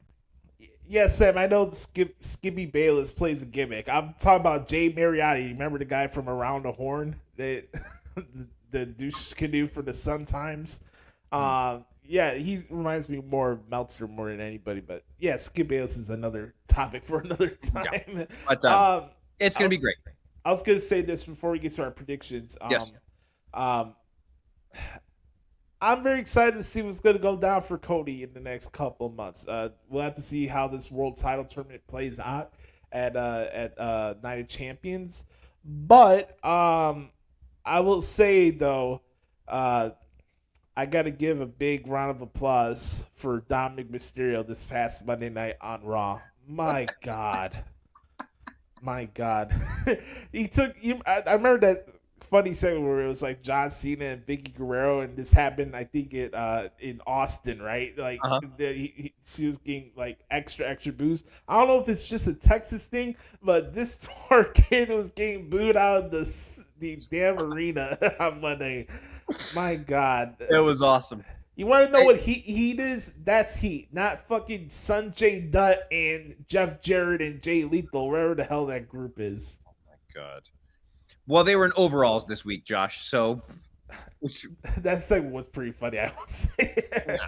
No, I was talking about the Briscoe part, man. I know, but no, we'll get to that. But again, Josh, did you see some reports on the internet? I think it was Russo that said, "Oh, they have to be piping in crowd noise. There's no way that one guy's going to get that much heel heat." Dude, right. Everywhere he goes, they pump in the crowd heat. Or the heel heat. It's crazy. Or they don't pump it in. Like, it's authentic. It's real. Oh, my God. Brother all right. Carter, is it time? Yeah, I think you led the ship when it comes to our prediction parts of our show. So the floor is yours. Thank you, my friend. Looking this weekend, in a couple of days, we have the 2023 edition of the Backlash pay-per-view from Puerto Rico. It's going to be a very fun show, and I know everyone down there is going to appreciate it. And it's just going to be a lot of fun. I am getting the matches, and I'm going to read them in reverse order as they are listed currently on WWE.com. I don't know if this is the order of the show, but again, these is just reverse order of how the matches are listed. And we are going to begin with Seth freaking Rollins taking on the Giant Omos. I'm going to take Omos to get the win here. I don't think there's any reason for him. Rollins doesn't need to get a win here, and then Omos can just be still considered an attraction, can come back whenever he needs to. So I've got Omos getting the win here. I have Seth Rollins winning here. I think there's a point of emphasis of why they've had Rollins interact with Heyman over the last couple weeks. I will admit, Heyman, like, twinkling in the freaking part. I thought that was great. But I think Rollins wins. Put some respect on Omos' name, especially after the match he had with Brock. That was one of my favorite matches from that Night 2 show. He's not the great Khali. It's not the end of the world. Seth will make him look good, and I think Seth wins. But who knows? Maybe it's me like a DQ, and Omos just like puts Rollins through the table. We'll have to see something like that. Who knows? But I got Seth. Great. Next match listed is the United States Championship Triple Threat match. Austin Theory, A-Town Down on SmackDown versus Bobby Lashley, who is on SmackDown, versus Bronson Reed, who is still on Raw. So who do you have in this triple threat match, Josh? I have Austin Theory retaining. Man, I just thought about this now. Gunther and Bronson Reed. My God. That would be yeah, I'm going to go with Theory. This would be an awesome match. I remember the triple threat he had with Lashley and Rollins at Survivor Series War Games. That was really good, too. Austin Theory is very good in these triple threat matches. I think he retains. And very curious to see who's his next challenger on the new Blue brand would be. But I got Theory. It should be a very good match. I'm looking forward to it. Yeah, I got Theory as well. I don't see any reason for them to take the title off of him at this point. And again, in a triple threat match, it protects Theory. He can steal one, just like he always does. And then he can get his new challenger over on SmackDown. But no, I think this is going to be terrific. I remember the match that Bronson Reed had with Bobby Lashley. I can't remember if it was last week or 2 weeks ago, but that was tremendous. So that tells me that Bronson Reed, he's going to be a player for sure. Next up, we have the Raw Women's Championship. Bianca Belair defending against Io Sky, both of which are now on SmackDown that are competing for the Raw Women's Championship. So I've got Bianca here. No reason for her to take the title off. It's clear that they're positioning her to be one of the top people on SmackDown. And it could also lead to a split off of Damage Control whenever that happens. So I've got Bianca retaining here. On the same boat here, Brother Carter, I got Bianca retaining, and dissension continues for Damage Control. No. All right. Next up, we have the 6-man tag. You've got Matt Riddle, Kevin Owens, and Sami Zayn. What? Taking on Jey Uso, Jimmy Uso, and Solo Sikoa. By the way, yes, throw up your ones for the bloodline. Dude, I've got a potential chance. Well, no, you can't because they're both heels. I was going to say, can you imagine Solo Sikoa versus Austin Theory? That would be outstanding, but they're both heels, so you can't do that. But yeah, so 6-person tag. Who do you got in this one? I'm very curious to see when this match goes on, Brother Carter. Is this the one that close out the pay-per-view? Does this start off the show? If it was me, I'd have this start off the show. This card is very good, by the way, for Backlash. Like, you could have 3 different matches be the main event of the show. So I'm very curious to see how this goes from a match forward standpoint. I got Riddle, Owens, and Zayn in this one. It continues on with the dissension with the Usos. What's going to go on with Trout Chief? You know, Trout Chief continues to gaslight the Usos. He's like, you're his favorite cousin. Like, just like playing those mind games, right? And this could be a great match. I remember they had the 6-man match last year, right? It was Randy, Riddle, and Drew McIntyre against the Bloodline. That was an awesome match from last year's Backlash. This one should be no different. WWE does 6-man tag team matches the right way. And this should be a barn burner. But I got Riddle, Owens, and Zayn in this one. Yeah, I got the faces winning too. By the way, one other thing I do want to say about the draft, Josh, yes. I don't know if they're going to do this.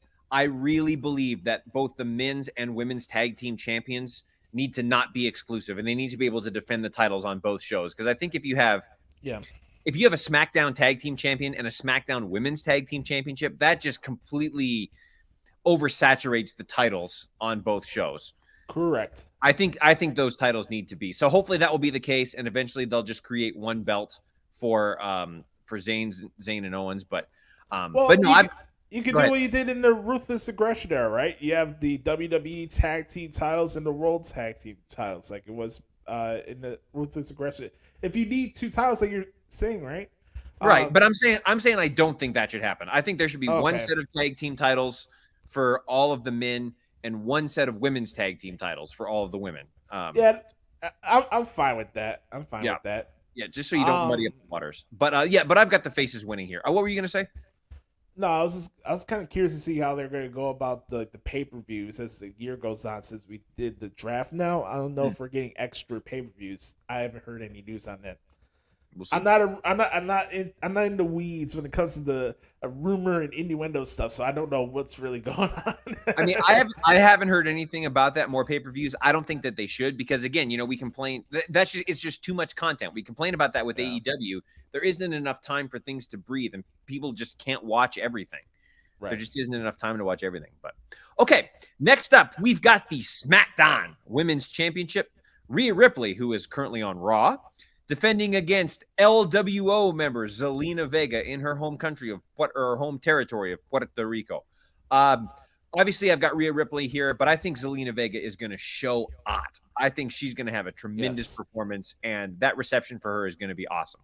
This could steal the show, Josh. I really believe this could steal the show. Yeah, this could be a good 8-minute type of match here, but I got Rhea Ripley retaining. And how about this, Brother Carter? Charlotte Flair comes down to the ring after the match is over. We either get that rematch at Night of Champions or in London for Money in the Bank on it's at the beginning of July. July 1. Awesome. So yeah, I got Rhea retaining here.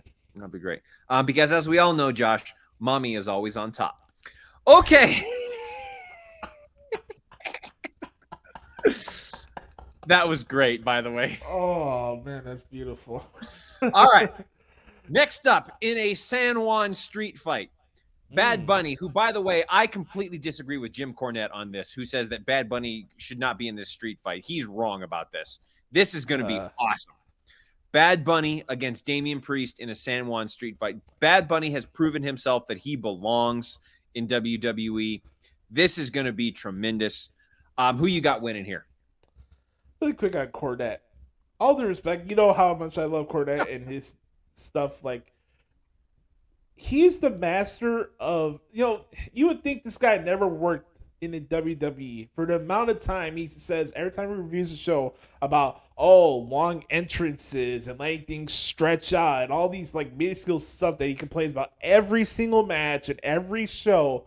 You would think like the guy never worked there. Dude, you were there. What are you talking about? They have an identity. Get over it. That's that's the way they want to do things. Like he goes on these like 5-minute soliloquies about stuff that we already know about before he gets his stuff. Like, bro, man, you wonder why your shows go 4 hours every week. Correct. But as far as this match is concerned, this could be awesome. We'll have Dom there, obviously. Ray will probably pop up in between. Hey, this is no DQ match. So what could go wrong? No. This would be sure anarchy and chaos. This could be awesome. I got Bad Bunny winning here. This should be very interesting, and this is going to be a different type of match for Bunny because he was in a tag match his first time. So, I got Bad Bunny winning, and shout out to Issa, who's going to be down there in Puerto Rico to enjoy all the festivities down there. So, yep. Nice. Yeah, I got Bad Bunny winning too. I don't see any reason why he, this is, you can still protect him because he doesn't have to go through all of the wrestling motions or anything like that. In a street fight, it's easy to get protected in a way. And like Bad Bunny does it enough and he's been trained enough where it'll be safe. I mean, yeah, he's going to take a beating for sure, but so is Damian Priest. And so I think this is going to be tremendous. This is just going to be a brawl. And I've got Bad Bunny winning for sure with some shenanigans, but why wouldn't there be shenanigans in a street fight? And finally, we have the final match listed. I don't know if this is going to be the main event. Could be. It could not be. You never know. But I will say this, Josh. By the way, the main event is Cody Rhodes versus Brock Lesnar. Now, I will say this before I give my predictions. And I was thinking about this as I was watching Raw this week. Obviously, this is going to be awesome. Rhodes and Lesnar is going to be awesome. But I will say, I don't know if I have a reason to care about this. Because, we talk about this with AEW. They just throw things together and don't give us a reason to care. They've tried. They've really tried. But me personally, I'm just not as invested in this as I think I should be with two major names like Cody Rhodes and Brock Lesnar going at it. That's just me personally. And if I'm wrong, I'll be the first to admit it. But I just don't have a reason to care about this match. And I hate saying that because it's going to be awesome. But I don't have a reason to care, Are you saying that because this has nothing to do with a championship or there's no follow-up between Cody and Roman? No, I just don't. It's just because it feels like it's been thrown together. And maybe it's because this pay-per-view is only a few weeks after WrestleMania. And there's been no real time to build. Like there's been a build for Cody's other stuff, like with Seth and with Roman and with, all that stuff. Yeah. Or Brock kind of thing too. It just feels like this has been thrown together for the sake of it being thrown together. That also could be because Brock is a part-timer, and he just kind of shows up randomly and doesn't talk a whole lot. So this is just me personally. I don't feel as invested in this as I probably should be. Now, when we get to the match, it'll probably change my mind because it's going to be awesome. Yeah. But I just don't feel it. Well, this is the thing for me. I mentioned this before, maybe just because I'm like the transfer guy and I changed my outlook on how things go. For me, storylines, I do believe they're important because you should have a reason to care about matches and stuff like that. I'm not disagreeing with that. I mean, if you feel like indifferent towards the background story of this stuff, I understand that. My thing for me is if you can't get your story across in the ring when that bell rings, when time we get to that match, all this stuff beforehand is window dressing. It doesn't mean shit to me, to be honest with you. But I don't know. I could say it's thrown together because here's the thing: when it comes to that, I look at more how the crowds are reacting more than what's being said on Twitter or how I'm feeling at that moment. I like to go off on how the crowds are reacting, and every time Cody comes out, every time they've had these pull apart brawls since the feud started, the crowd's into it. That's how I could only go off of that. Me, when it comes to builds and storylines and stuff like that, folks, all of it at the end of the day is window dressing. I could tell you that you're a piece of shit one week and then put you over the next and do all this jazz hands from a storyline point of view. But if we can't address the real root of the issue between both guys, which is revenge, basically, at the end of the day, and that's not addressed and that's not approached in that match at the pay-per-view, then the storyline and all that is a waste of time. Right. Because the stories, yeah, we can sell you on fights, but look at boxing matches and pay-per-views over the years. Great promos. Oh, man, I can't wait to see Oscar De La Hoya and Floyd Mayweather. All this promo in a shitty boxing fight. Right. You had all that emotion, but the action in the ring did not compel you. Right. And then here's the thing. When it comes to Cody, you heard him on Raw towards the end of that brawl, like, make me earn it, you know? There's a reason why Brock Lesnar was put in front of Cody Rhodes. I said it when it happened at WrestleMania. It's Paul Heyman. Brock Lesnar is a roadblock for Cody going back towards Roman Reigns. That's the reason why this is going on. This is why this is happening. Cody mentioned to Paul Heyman before WrestleMania that after WrestleMania, Heyman was going to go back being an advocate. And here we are. Right. It has to be addressed one way or another. Well, and maybe that's just it because it hasn't been fully addressed yet is why we're doing this. And maybe that's the reason I'm not invested in it yet. And that's one of those things you just got to wait for the payoff. Right. And and this is how I look at it. I mean, people have their ways that they want to look at it. That's cool. But for me, the stories that I care about is what's told when the pay-per-views happen, not what happens every week on Raw or SmackDown. A lot of it is just window dressing. Hell, most of the time the TV matches that go on are window dressing. I can see somebody lose on Raw and people on Twitter like, oh man, this guy's buried, blah, blah, blah, blah, blah. I see where this angle's going. And then it's completely opposite 3 weeks later. Right. So that's just my thoughts on it. But I want to get your thoughts on this. I know you are feeling indifferent towards the feud, but who you have winning this match? I go back and forth on this because I can make an argument for both superstars. I'm going to take Cody because I think that will give him momentum going into the tournament to crown a new champion. I think that, and it also could give him some momentum for the storyline with the bloodline with Paul Heyman. So I'm going to take Cody here because, again, Brock is an attraction. He doesn't need the win. He can come back at any time he wants to. And I think Cody can really help develop those storylines. So I'm going to say Cody, but I could very easily make a case for Brock Lesnar too. To say, okay, well, then Cody doesn't deserve to be. This just proves what we've known all along, that Cody isn't capable of winning the big one and kind of thing. So, but I'm going to take Cody to win this.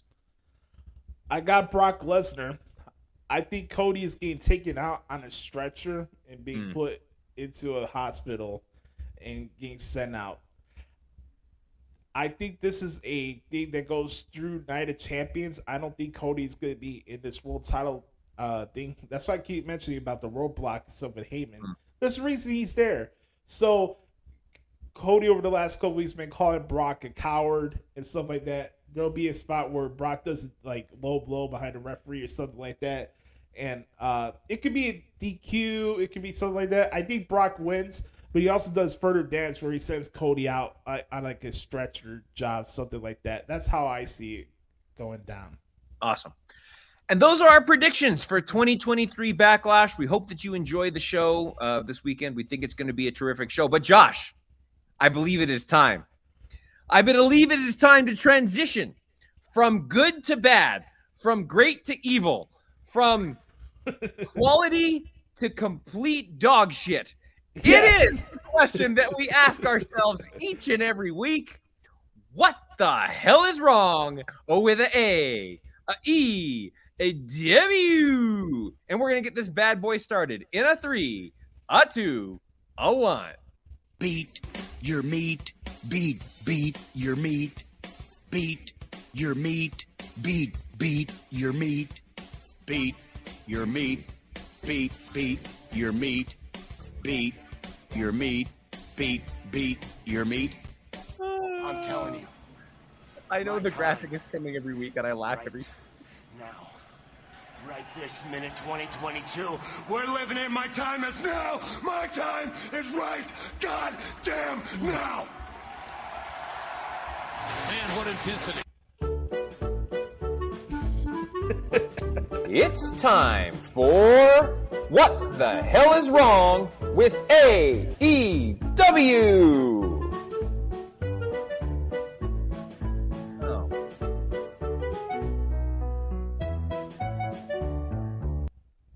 I said this, Josh. I know the graphic is coming every week, and I still laugh every single time because it's great. You know, I got to say, Josh, how long have I been associated with this podcast? 4 years, maybe? 4 or 5 years? 5. Yeah. I got to say, this is probably the segment I'm most proud about, is the introduction and the idea of what the hell is wrong with AEW. I think it's kind of, I just kind of had this random idea back in 2020, and to see it come to fruition and come to see the greatness that it has become. Probably the thing I'm most proud about, and my greatest contribution to the Hoots podcast has been what the hell is wrong with AEW. So thanks for bringing this to life. But I do ask Josh, what the hell is wrong with AEW, a.k.a. what isn't wrong with AEW? Every week, we are amazed. We think, they couldn't possibly get any worse. They couldn't possibly sink to new lows. And every single week, we are proven wrong, and we are just amazed by the direction that this company, and I'm using, for those of you that are listening to the audio version, I'm using company in air quotes, this company is taking. So let's get into it. As usual, Josh, we'll start about a couple of things that I did like. Okay, I'll say this to try to be as objective as I can. For as annoying as Karen Danielson has become, and the fact that he has now been relegated to using a screwdriver, and that's his gimmick now, instead of being one of the best technical wrestlers in the world, his gimmick is now using a screwdriver.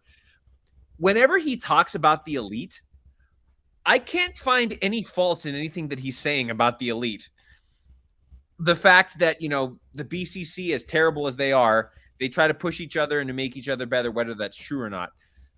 They say that the Elite just keeps trying to put themselves over, and they just want to be the EVPs and at the top. And I'm like, where's the fault in that? I can't find anything wrong with those statements. There's one statement he made that was wrong. You, my friend, are not better than Bret Hart. Well, I have my thoughts about Bret Hart, by the way. I think Bret Hart's completely overrated. You're going to the really Mitchell McNeil route here? I do. I think Bret Hart's completely overrated, but we don't have time to get into that. Right. Nice to see Hikaru Shida back. I guess she's as good to battle the Outcasts as anyone, because it doesn't really matter, but fine. I enjoyed the match with Juice Robinson and Ricky Starks. And I actually enjoyed the tag match to end the show. I thought the Four Pillars did a nice job in their tag match with some good storytelling. But that's what I enjoyed about the show this week. Was there anything that you enjoyed about the show this week? Besides it going off the air, that's our favorite part. Seeing Renee Young on our screen, always good. We'll say that. I liked Papa Briscoe and Mark Briscoe in the vignette that they had with Jay Lethal. That I thought was pretty funny. Man, I can't get over how stupid this Four Pillars angle is, though. I know you like the match and all that. That's fine. Yeah, just the match, like not talking about the storyline, just like the actual match itself. I mean, I thought it was okay. I see much worse. But still, it's just like you are watering down really the only true worthwhile attraction that you have on your current roster. That's true. Like MJF in every which way or form has been dragged down by this, and I can't get past the Chris Jericho aura that's just painted all over throughout the show, and him being creative and everything. It's like, all due respect, I was a Jericho mark back in the day. I was a big fan of Jericho. We did the whole stuff with the list of Jericho and everything like that. It's just it's a shame for me that I had to change my tune on the guy. But like all of his stuff, all his good and bad traits of is all plastered all over this show. Agreed. Like we started off with this. God, we had the January 6th Appreciators against Adam Cole, Roderick Strong, Pockets, and Bandito. Oh, what much to surprise, Ray Charles Edwards was the referee for this match. And we had shitty Chris, I want to be Jesse Ventura ass on commentary. I did not care for the match. No. But the best part of it was Adam Cole attacking Chris Jericho on the stage. Correct. So. Correct. Here's what I wrote, Josh. It's clear that Tony Khan is all in on Orange Cassidy. And let's just get this out of the way. The next AEW World Champion is Orange Cassidy. Like, it's happening. Like, there's nobody else that Tony Khan would put the title on except for Orange Cassidy. Like, he is the chosen one, and I don't get it. And now Bandito is with him randomly for some reason. I don't get this pairing. It makes no sense. Is he with best friends now? Like, I don't understand this. I just feel bad for Adam Cole and Roderick Strong that they're forced to work with these morons. Yes. Roderick Strong's comeback was killed in 1 week. Yeah, no kidding. when you had to wrestle freaking Daddy Douche Canoe and Jake Hager in his stupid purple hat, like, but you left Triple H's NXT for this, so you only have one person to blame, pal.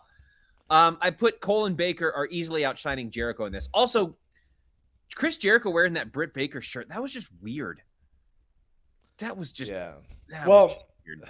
I mean, even that backstage brawl they had where Britt came up and slapped him, like I don't know. Anyways, do you even care that's going to be a match on the pay-per-view? No. No. God, no. God, I don't care about that at all. Speaking of things I don't care about. Right, exactly. Let's get to the Outcasts. Oh, I think we may have a disagreement here, but go ahead. Oh, Josh, I think the Outcasts are mid. They're about as mid as you could possibly get. Yes. But I'll tell you what, Willow Nightingale, who I think is awful, I think she is absolutely terrible. She didn't do the Outcast any favors because this match was not good. I mean, I know you like Paige, Saraya, whatever, fine. But I don't give two flying flips about the Outcasts at all. I think the group is mid. I think it's just their attempt at being the NWO is not working. I thought this was awful. I don't like the Outcasts. I don't like Willow Nightingale. I thought this was awful. What did you think? I agree with your sentiments on the group. The Outcasts in its merits, it's just JoJo Dutch. It's brutal all the way around. The spray paint, all of it is stupid. I do have my bias from a waterfall standpoint, but also more importantly, I appreciate what Saraya does in the ring, where it looks like it's more of a fight than a technical wrestling match. It looks like she brings the aggression out. So I'm just happy to see her back in her element and doing what she loves again. So it's cool for me to. I'll be honest with you. Before the whole 4 horsewomen thing was a concept, Paige was my favorite female wrestler from that NXT movement of women's wrestling. So it's always good to see her on my TV screen. So I always say more Saraya the better for me. But yeah, this group is terrible. Let's be honest about it. Even the whole afterbirth thing with Hikaru Shida with the kendo sticks, like, I know it was a ruse or whatever, but honestly, do you care at this point that the Outcasts and Britt Baker and them have been feuding with each other for 5 months now? Like, can we move on already? Move on to the game changers, like Ember Moon or whatever she's called, Athena. Let's move on to the game changers like Athena and Jade Cargill's terrible, but I don't even have time to get into that. Okay. So, Josh, apparently, when you are the trios champions, you can make up new rules in professional wrestling. Yes. House of Black comes out and says, well, we're just going to change the rules of pro wrestling now. And apparently that's okay, because as you can just do whatever you want in AEW. This makes no sense. Why are we changing the rules for the trios division? I don't get this. I don't either. Is it to be like New Japan? Because isn't there a 20 count in New Japan? Yes, there's a 20 count in New Japan, yes. So they're just trying to be like New Japan because, again, Tony Khan has this fixation for Dave Meltzer, who has a fixation for New Japan Pro Wrestling. That's what this boils down to. Oh, thank you so much for bringing up Tony Khan, because I have something about him that I need to address. So thank you for bringing it up. This is why you're the man. All right. How about this? The Tres de Mayo Battle Royal. We need something to ring up for it being May 3rd. So we got the wrong date, by the way. It's actually Cinco de Mayo, not Tres de Mayo. And who the hell wanted a Trios Battle Royale? My God. What the hell was that, bro, Carter? I didn't, Josh. I DVR'd it. I fast forwarded through this because I did not care. I knew it was going to be a sloppy battle royal, and eventually the Acclaimed would win. Like, if you didn't see this coming a mile away, then you clearly aren't an AEW fan, because AEW fans know everything, apparently. Parker, I think we've had like 60 people in like the first hour of the show. Like, you have people. You have the Afterbirth Brawl, right? You have the 8-man tag. That's 8. You have the Jericho stuff. That's 12. You had the Outcasts, all that. That's 8. That's 18. We had this trios thing with like 9 different teams. So that shoots it up to like 36 or something like that. Like, why are we not only letting things breathe? Why do we need Afterbirth Brawls after every match? Why we need 80 people on the first hour of your television show? Like, what the fuck are we doing here? That match wasn't even worthy enough for Rampage. Let it know being Burkhardt, this is the flagship show of your company. Why did we need this match? To fill time, because Tony Khan doesn't know what he's doing. To say, because enough people complained, like, Tony, we're not getting any TV time. So he's like, okay, I'll just put you all together out in a match and we'll call it something stupid. Yeah, we need to see Billy Gunn get his ass kicked by Brody King. Come on, man. You got a popular group in the Acclaim. They're not gonna beat the House of Black. And those two don't mess with each other. No. But again, Tony doesn't realize the good things he's got. Like, he gets his flavor of the month and then he moves on to the next thing, except for Pockets, who's gonna be the next world champion. So, oh my God. Yeah, this was awful. Speaking of awful. So apparently Josh Wardlow is now a squash match guy, and we're just going to go back to that because apparently he can't do anything else. Yes. So he gets another squash match, but in a twist, in air quotes. Oliver twist? Yes. It is not Luchasaurus who will be getting the TNT title match. It will be Christian Cage who will be getting the TNT title match. Yes. Which means this is going to lead to Luchasaurus turning on Christian Cage, costing him the title. And we're going to go back to the well with this feud again, a thing that I don't care about. And Christian Cage is once again being misused, misutilized. He's not going to put over the younger stars because look how well that worked for Jungle Boy. Right. Oh, God. Burkhardt, I'll tell you this, though. Like, talking about stuff that I did like. I like when Christian cuts promos in AEW. No, well, yeah. For sure. It's tremendous. I get your point, though, about the feud and stuff. Like, here's the thing. I think Wardlow will benefit having a match with Christian Cage, but is it a feud I give 2 shits about? No. No shot. Absolutely what was next? Not. Next up, we had a segment you liked. Jay Lethal, Jeff Jarrett, and his crew went out to the farm to try to sway Mark Briscoe to work with him. Now, I thought Mark Briscoe was great in this, in his element. But, Josh, I think AEW is completely misusing Mark Briscoe. They've got a once-in-a-lifetime opportunity to push this guy as a single star. And he's being, relegated to having to pander to Jeff Jarrett and Jay Lethal and useless Sanjay Dutt and Satnam Singh and all this stuff. I think this is just a complete waste. I guess the stuff was fine, but I want more for Mark Briscoe. I want better for Mark Briscoe than this. What do you think about that? I'm not interested in the FTR Jeff Jarrett Jay Lethal match. I'm just not. I think it's kind of a little weird that they're trying to get the affection of Mark Briscoe even after the whole feud with the FTR and the Briscoe brothers. I just think it's a little odd. I know maybe they want to pay homage to Jay, which is great. Jay's one of my favorite Ring of Honor guys of all time. It's a very unfortunate tragedy that happened last year. Yes. But I don't know. I'm just not feeling the feud, Brett Carter. I'm not. So Right. Same. I think it's corny. But anytime I do see Papa Briscoe on the TV, it's good entertainment for me. That was funny. Yeah. Yes. That was funny. Go ahead. Okay. Now, Josh, are you going to give us at some point your excrement impression? Yes. I will say, please talk about the firm deletion match that we're randomly going to be getting on Rampage this week at the Hardy compound. Now, we talked about this off screen before we got on. I will say this.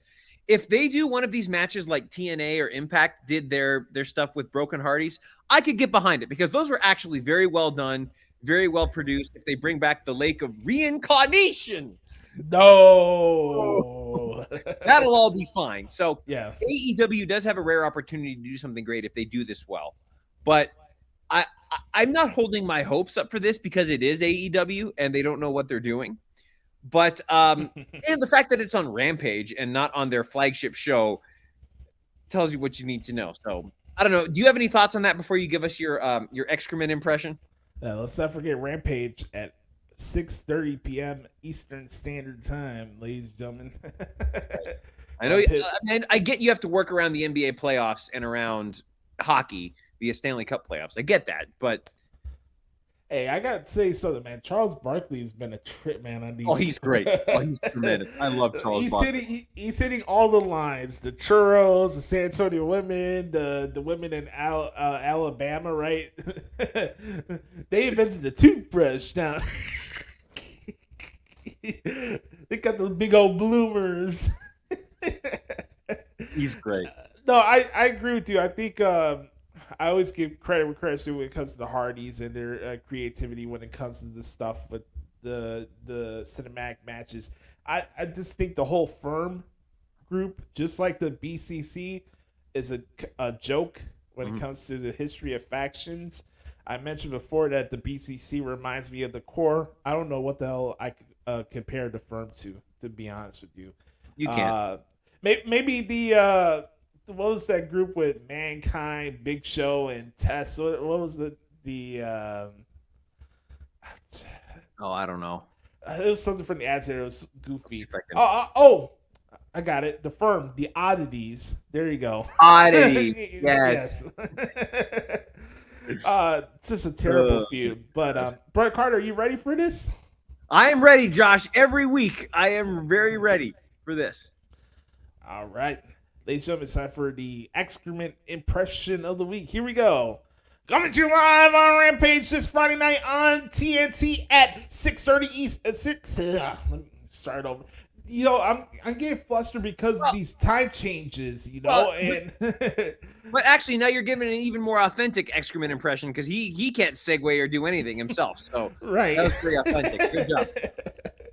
All right, here we go. Coming to you live on Rampage this Friday night at 6:30 p.m. Eastern, right before the NBA playoffs. We have a trios match. It's the Lucha Brothers with El Hijo del Kingo taking on Powerhouse Hobbs, QT Marshall, and Aaron Solo. From there, we have TBS champion Jade Cargill taking on Gia Scott. From there, we got Mark Briscoe taking on El Peligroso, Preston Vance of the faction Nobile. In our main event, it's the Firm deletion match. It's the Hardy Boys, Hook, taking on the Firm and the Firm deletion in the Hardy compound. More matches to be announced for next week's edition of AEW Dynamite and Double or Nothing. Make sure to follow Tony Khan on Twitter at Tony Khan. And make sure to get all your tickets right now at AEWTIX.com. That's AEWTIX.com. Bravo. By the way, I looked up this faction here. It was the Union. The Union of people you gotta respect, son, or up yours. Yeah, that's what this reminds me of. Stokely, all of them. Yeah, it's like the reverse Union. Like, those guys were getting cheered. Like, these guys nobody gives a shit about. So then we had the main event, right? All right. I liked this match, Josh. As I said, I thought it was good storytelling all the way through. It was a more calmly paced match, and they didn't, do 14,000 spots. I will say we didn't get a Spot Fest match this week on AEW, so there's that. And the women's match wasn't before the main event, so yay. Hey, don't forget, next week we got Kenny Olivier and Jon Moxley in a steel cage match. Oh. I can't believe I'm going to say this, but I actually liked Olivier's promo. I did too. But Josh, he's starting to. I'm not going to say it yet, but he's been getting better. We have to give credit where credit is due. Kenny Omega is getting better. Yes. The last piece of the puzzle will be him distancing himself from Don Fallis and the Bucks of Youth. Then we're in good shape. But well, what did you think about this match? And we finally got to the Four Pillars match, which we knew this was coming like 2 months ago. Right. So what did you think about all this? I thought the match was fine. I think what took away from me was, again, shitty commentary by Shivani and Excrement and Taz. Just that booth is terrible, man. It really is. Did you see this? Did you see the article I sent you? Tony Schiavone said Excalibur is one of the best play-by-play people he's ever worked with. And he worked with Bobby Heenan and Mike Tenay. Like, just blasphemy. That Tony should be drug tested. And I'm not joking. He should be drug tested. Yes. Yeah, I thought the match was fine. I thought, they did the thing in the back where Darby and Jungle Boy were like in sync. Like, they were like, okay, we'll do this. Let's do this together. And then MJF tries to come in and play mind games with Jungle Boy. That kind of like mind game type of switch. And then I try to enjoy the match. There's some good spots. I'll say this: Darby Allin has one of the best suicide dives in the industry. Every time he does it, it's just smooth and just like it looks like you're like going right through the guy, which is kind of the point of doing it. But I have no care for the match for Carter. I hate saying that, and I'm an MJF guy, and I like Darby Allin, and Jungle Boy puts on good matches. I thought he did a good job in this match with Christian Cage at Revolution, right? The last pay-per-view. I get the concept of this match. I get the concept of this feud, but how it's been built up, this is the exception to what I was talking about earlier. I know a match will deliver when the story's sold in the ring, like what we're going to see with Cody and Brock. I don't know what the fuck's going to happen in this match. And two, everything that's built into this match, I give two shits about. Right. I know MJF's retaining all of this stuff that's been going on towards this pay-per-view at Double or Nothing. For me, it's been a waste of time. That's my problem. I don't care about this, and this feud is not benefiting the three other guys that are in this program. That's just my opinion. I mean, I could be wrong. Yeah. The only one that I think it is going to benefit is Darby Allin, because Darby is starting to get away from that. If he can keep doing this and not revert to the stunt show bullshit that he's done in the past, which I fear he will once this is over. But if he keeps going on this current trajectory, I have high hopes for Darby Allin, because I had written him off and said, okay, he just wants to be a stunt show artist. But his promos have been getting better. If he just wrestles, he's actually a very good wrestler, I think, and has promise. So if he can just keep doing that, it's going to be fine. I feel that he's going to go back to being a stunt show. Guevara is going to go back to being, sucking up to Chris Jericho. Jungle Boy, who knows what the hell is going to happen with him. And MJF's going to keep being MJF until he drops the title to Pockets. So, but much like you, I hope this match is good. I hope it's a breakout moment for Darby Allin. I will say, I agree with you. I think MJF's going to win. He's going to retain. But a small part of me thinks there's a small chance they could put the title on Darby at this point for some reason. I don't think it's going to happen, but if they were going to put the title on anybody at this moment, it'd be Darby. But we'll see. Last thing I wanted to mention here for our segment, since we just did Dynamite. Yep. You mentioned the tweet that Tony Khan had towards the ESPN reporter. Yes. I've been waiting to talk about this. Look, when it comes to the stuff with Wembley and the tickets they've been selling, congratulations. I'm not saying that in a disingenuous point of view. Right. I mean that. Like, genuinely, I'm happy for them. And I think having this show in Wembley Stadium is a good thing for the industry, and it should be. I can't say it's a good show until I see it, And we know that when it comes to AEW, anything could and probably will happen. But the hypocrisy that comes from Tony Khan and the things he chooses to lash out at is just mind-boggling to me at times. Mm-hmm. Because this guy talks out of both sides of his ass, right? So there's an ESPN reporter that kind of milling around talked about what the outline was going to be for this setup, right? For how many people could actually be for this particular event. And Tony Khan's like, lies, go tell your agent Tony Khan to shove it up his ass, right? And then he follows up with another two where he's like, what constitutes you being a journalist? And what sources are you basing this off of, right? This guy, of all people, who has the core center of his entire promotion based on philosophies and concepts from the two biggest schmucks in media, people who are not good at their jobs, two people who are not competent in what they do when it comes to genuine reporting and morals and ethics, two people who don't hide their biases when it comes to their coverage. You want to go and lash out at another reporter and question them on their sources? TK, who's in your creative team? Here's a legit question. Does he even have a creative team? Who says no to you? Who do you answer to from the wrestling side of the industry? Because we know what the end game is for him, right? Get those Booker of the Year awards. Get that love and praise from Seltzer and Alvarez every single week.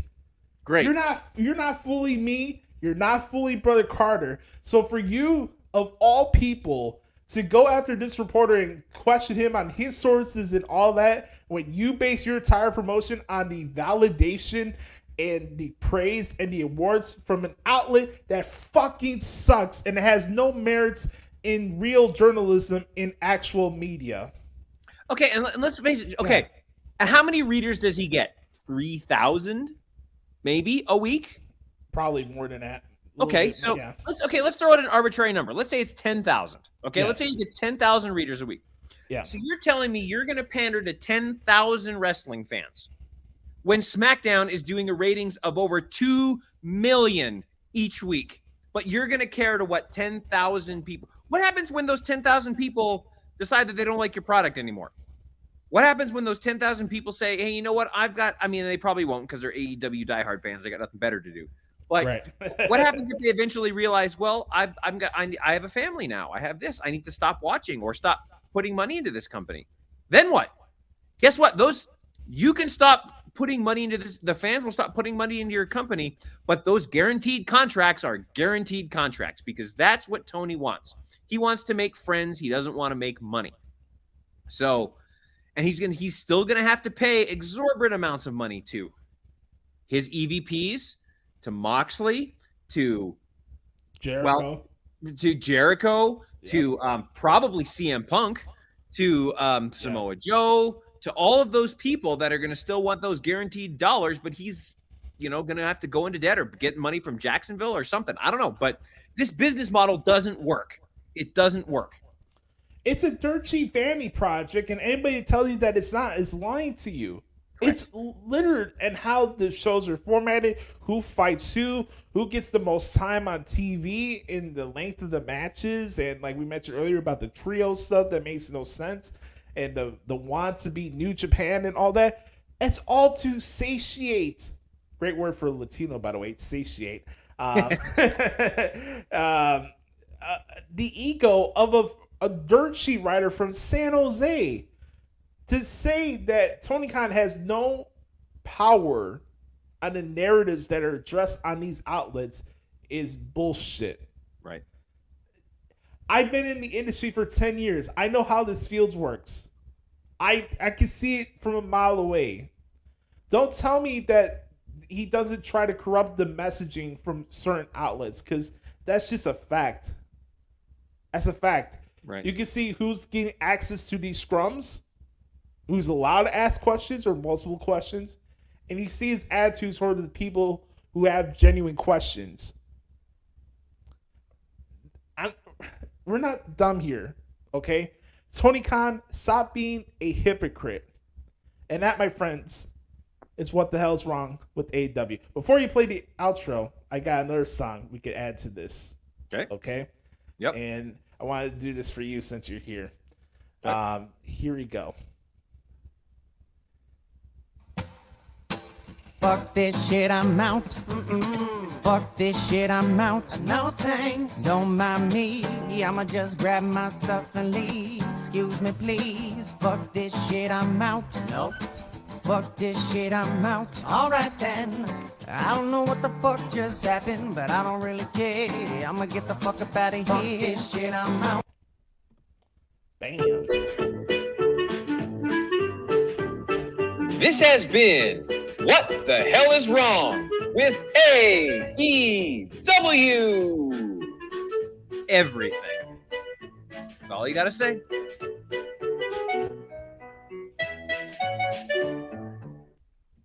Here you go. Beautiful. All right, ladies and gentlemen, before we head out of here, I want to give the floor to Brother Carter for one last Thoughts of Dericho as we Brett Carter goes on his hiatus for the summer, and let you know what's going on with him and when we can see him next year in the pod that contains all the hoots. But Brother Carter, the floor is yours for the Thoughts of Dericho. Let me see if I can find the. And now, the Thoughts of Dericho. Listen well, man.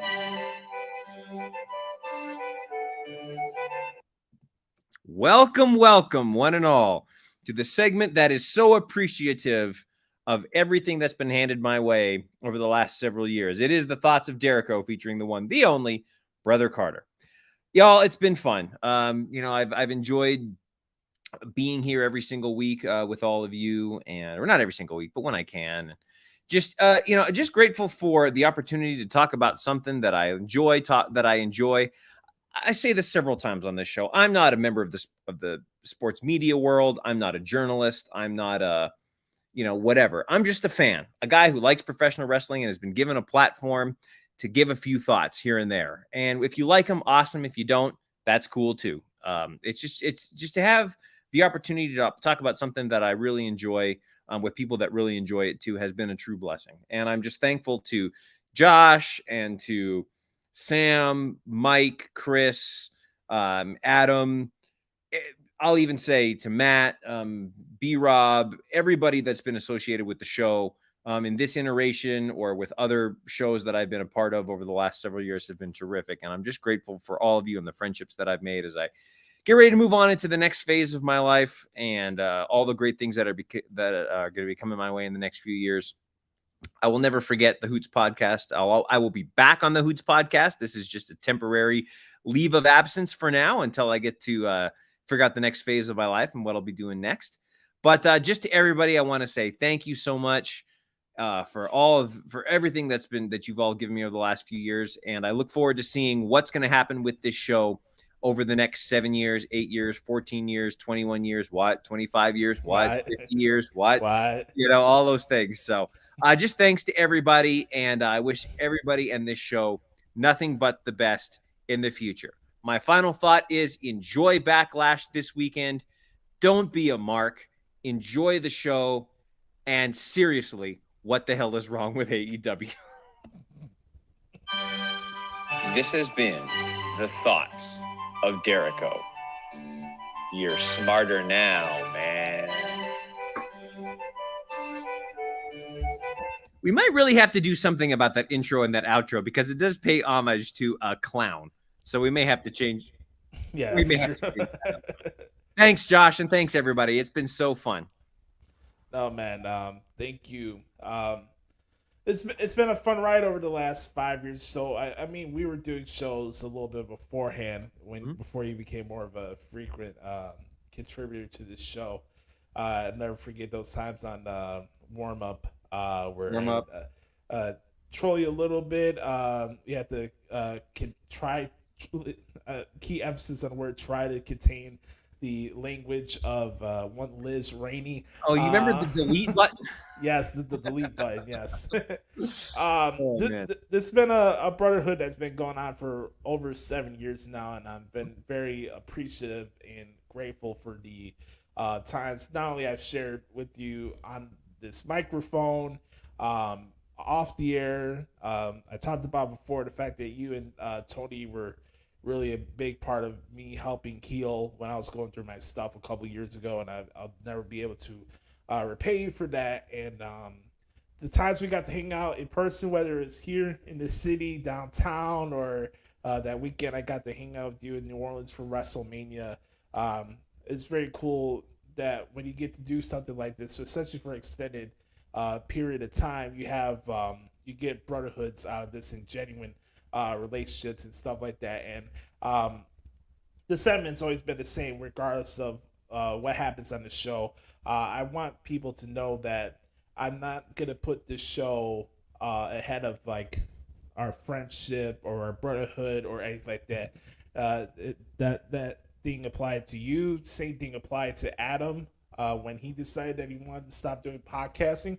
I was at his house in Pittsburgh when he told me that late in 2019 that he was done and he wanted to move on and focus on other things. Look, man, life is much more important, especially more than wrestling, let alone doing stuff like this. I understand that. I'm very fortunate that of the stuff we've been able to create with each other when it comes to this show and all the bits that we've done today, especially, and your dedication to this show, more importantly. But it's not a permanent thing. It'll be back before you know it. But I just want to say thank you for giving this a chance and actually wanting to be more of a bigger part of it than just like somebody that come every other 2 or 3 months or something like that.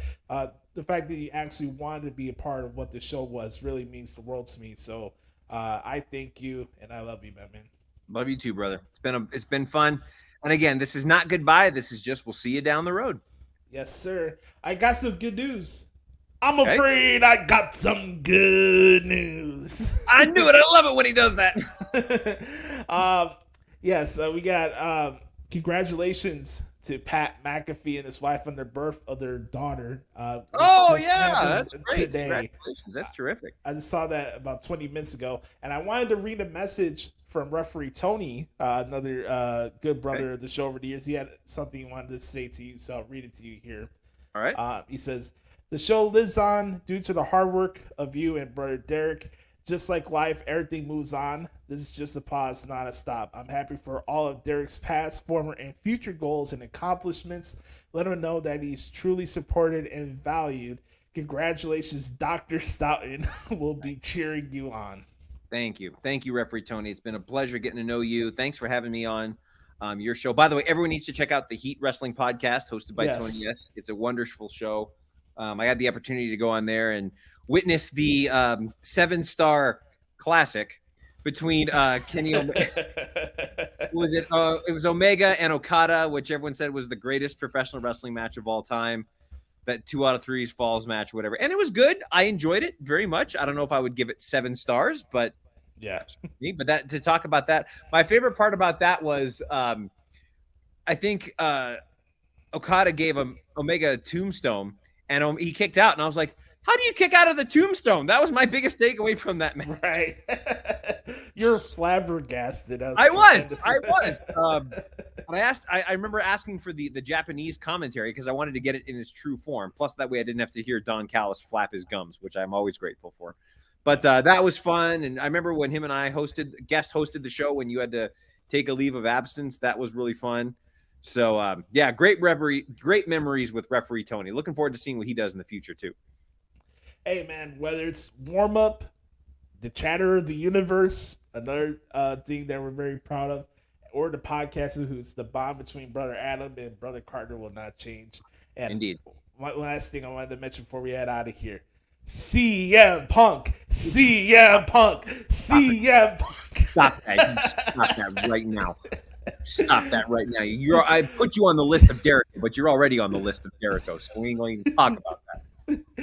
All right, for Brother Carter, Josh, this has been episode 359. You do realize that he's knocking himself into the ground. You do realize he's ruining his legacy, right? Yes, I do. Okay, I'm just making sure that you realize that your boy is ruining his legacy. I just want to make sure. I just wanted to get that reaction out of you. That's great. fine. Listen, you're backing the wrong horse here, pal. You're backing a guy that was just pandering to that useless clown, Tony Khan. Go ahead. Right.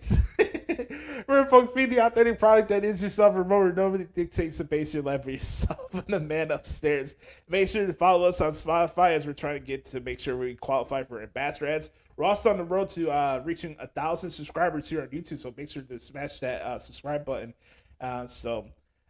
See you down the road, Brother Carter. Sure. Yep. Enjoy Backlash, everybody, and I'll be here next week to recap it here on the Hoots Podcast. Yes, sir. Yes, sir.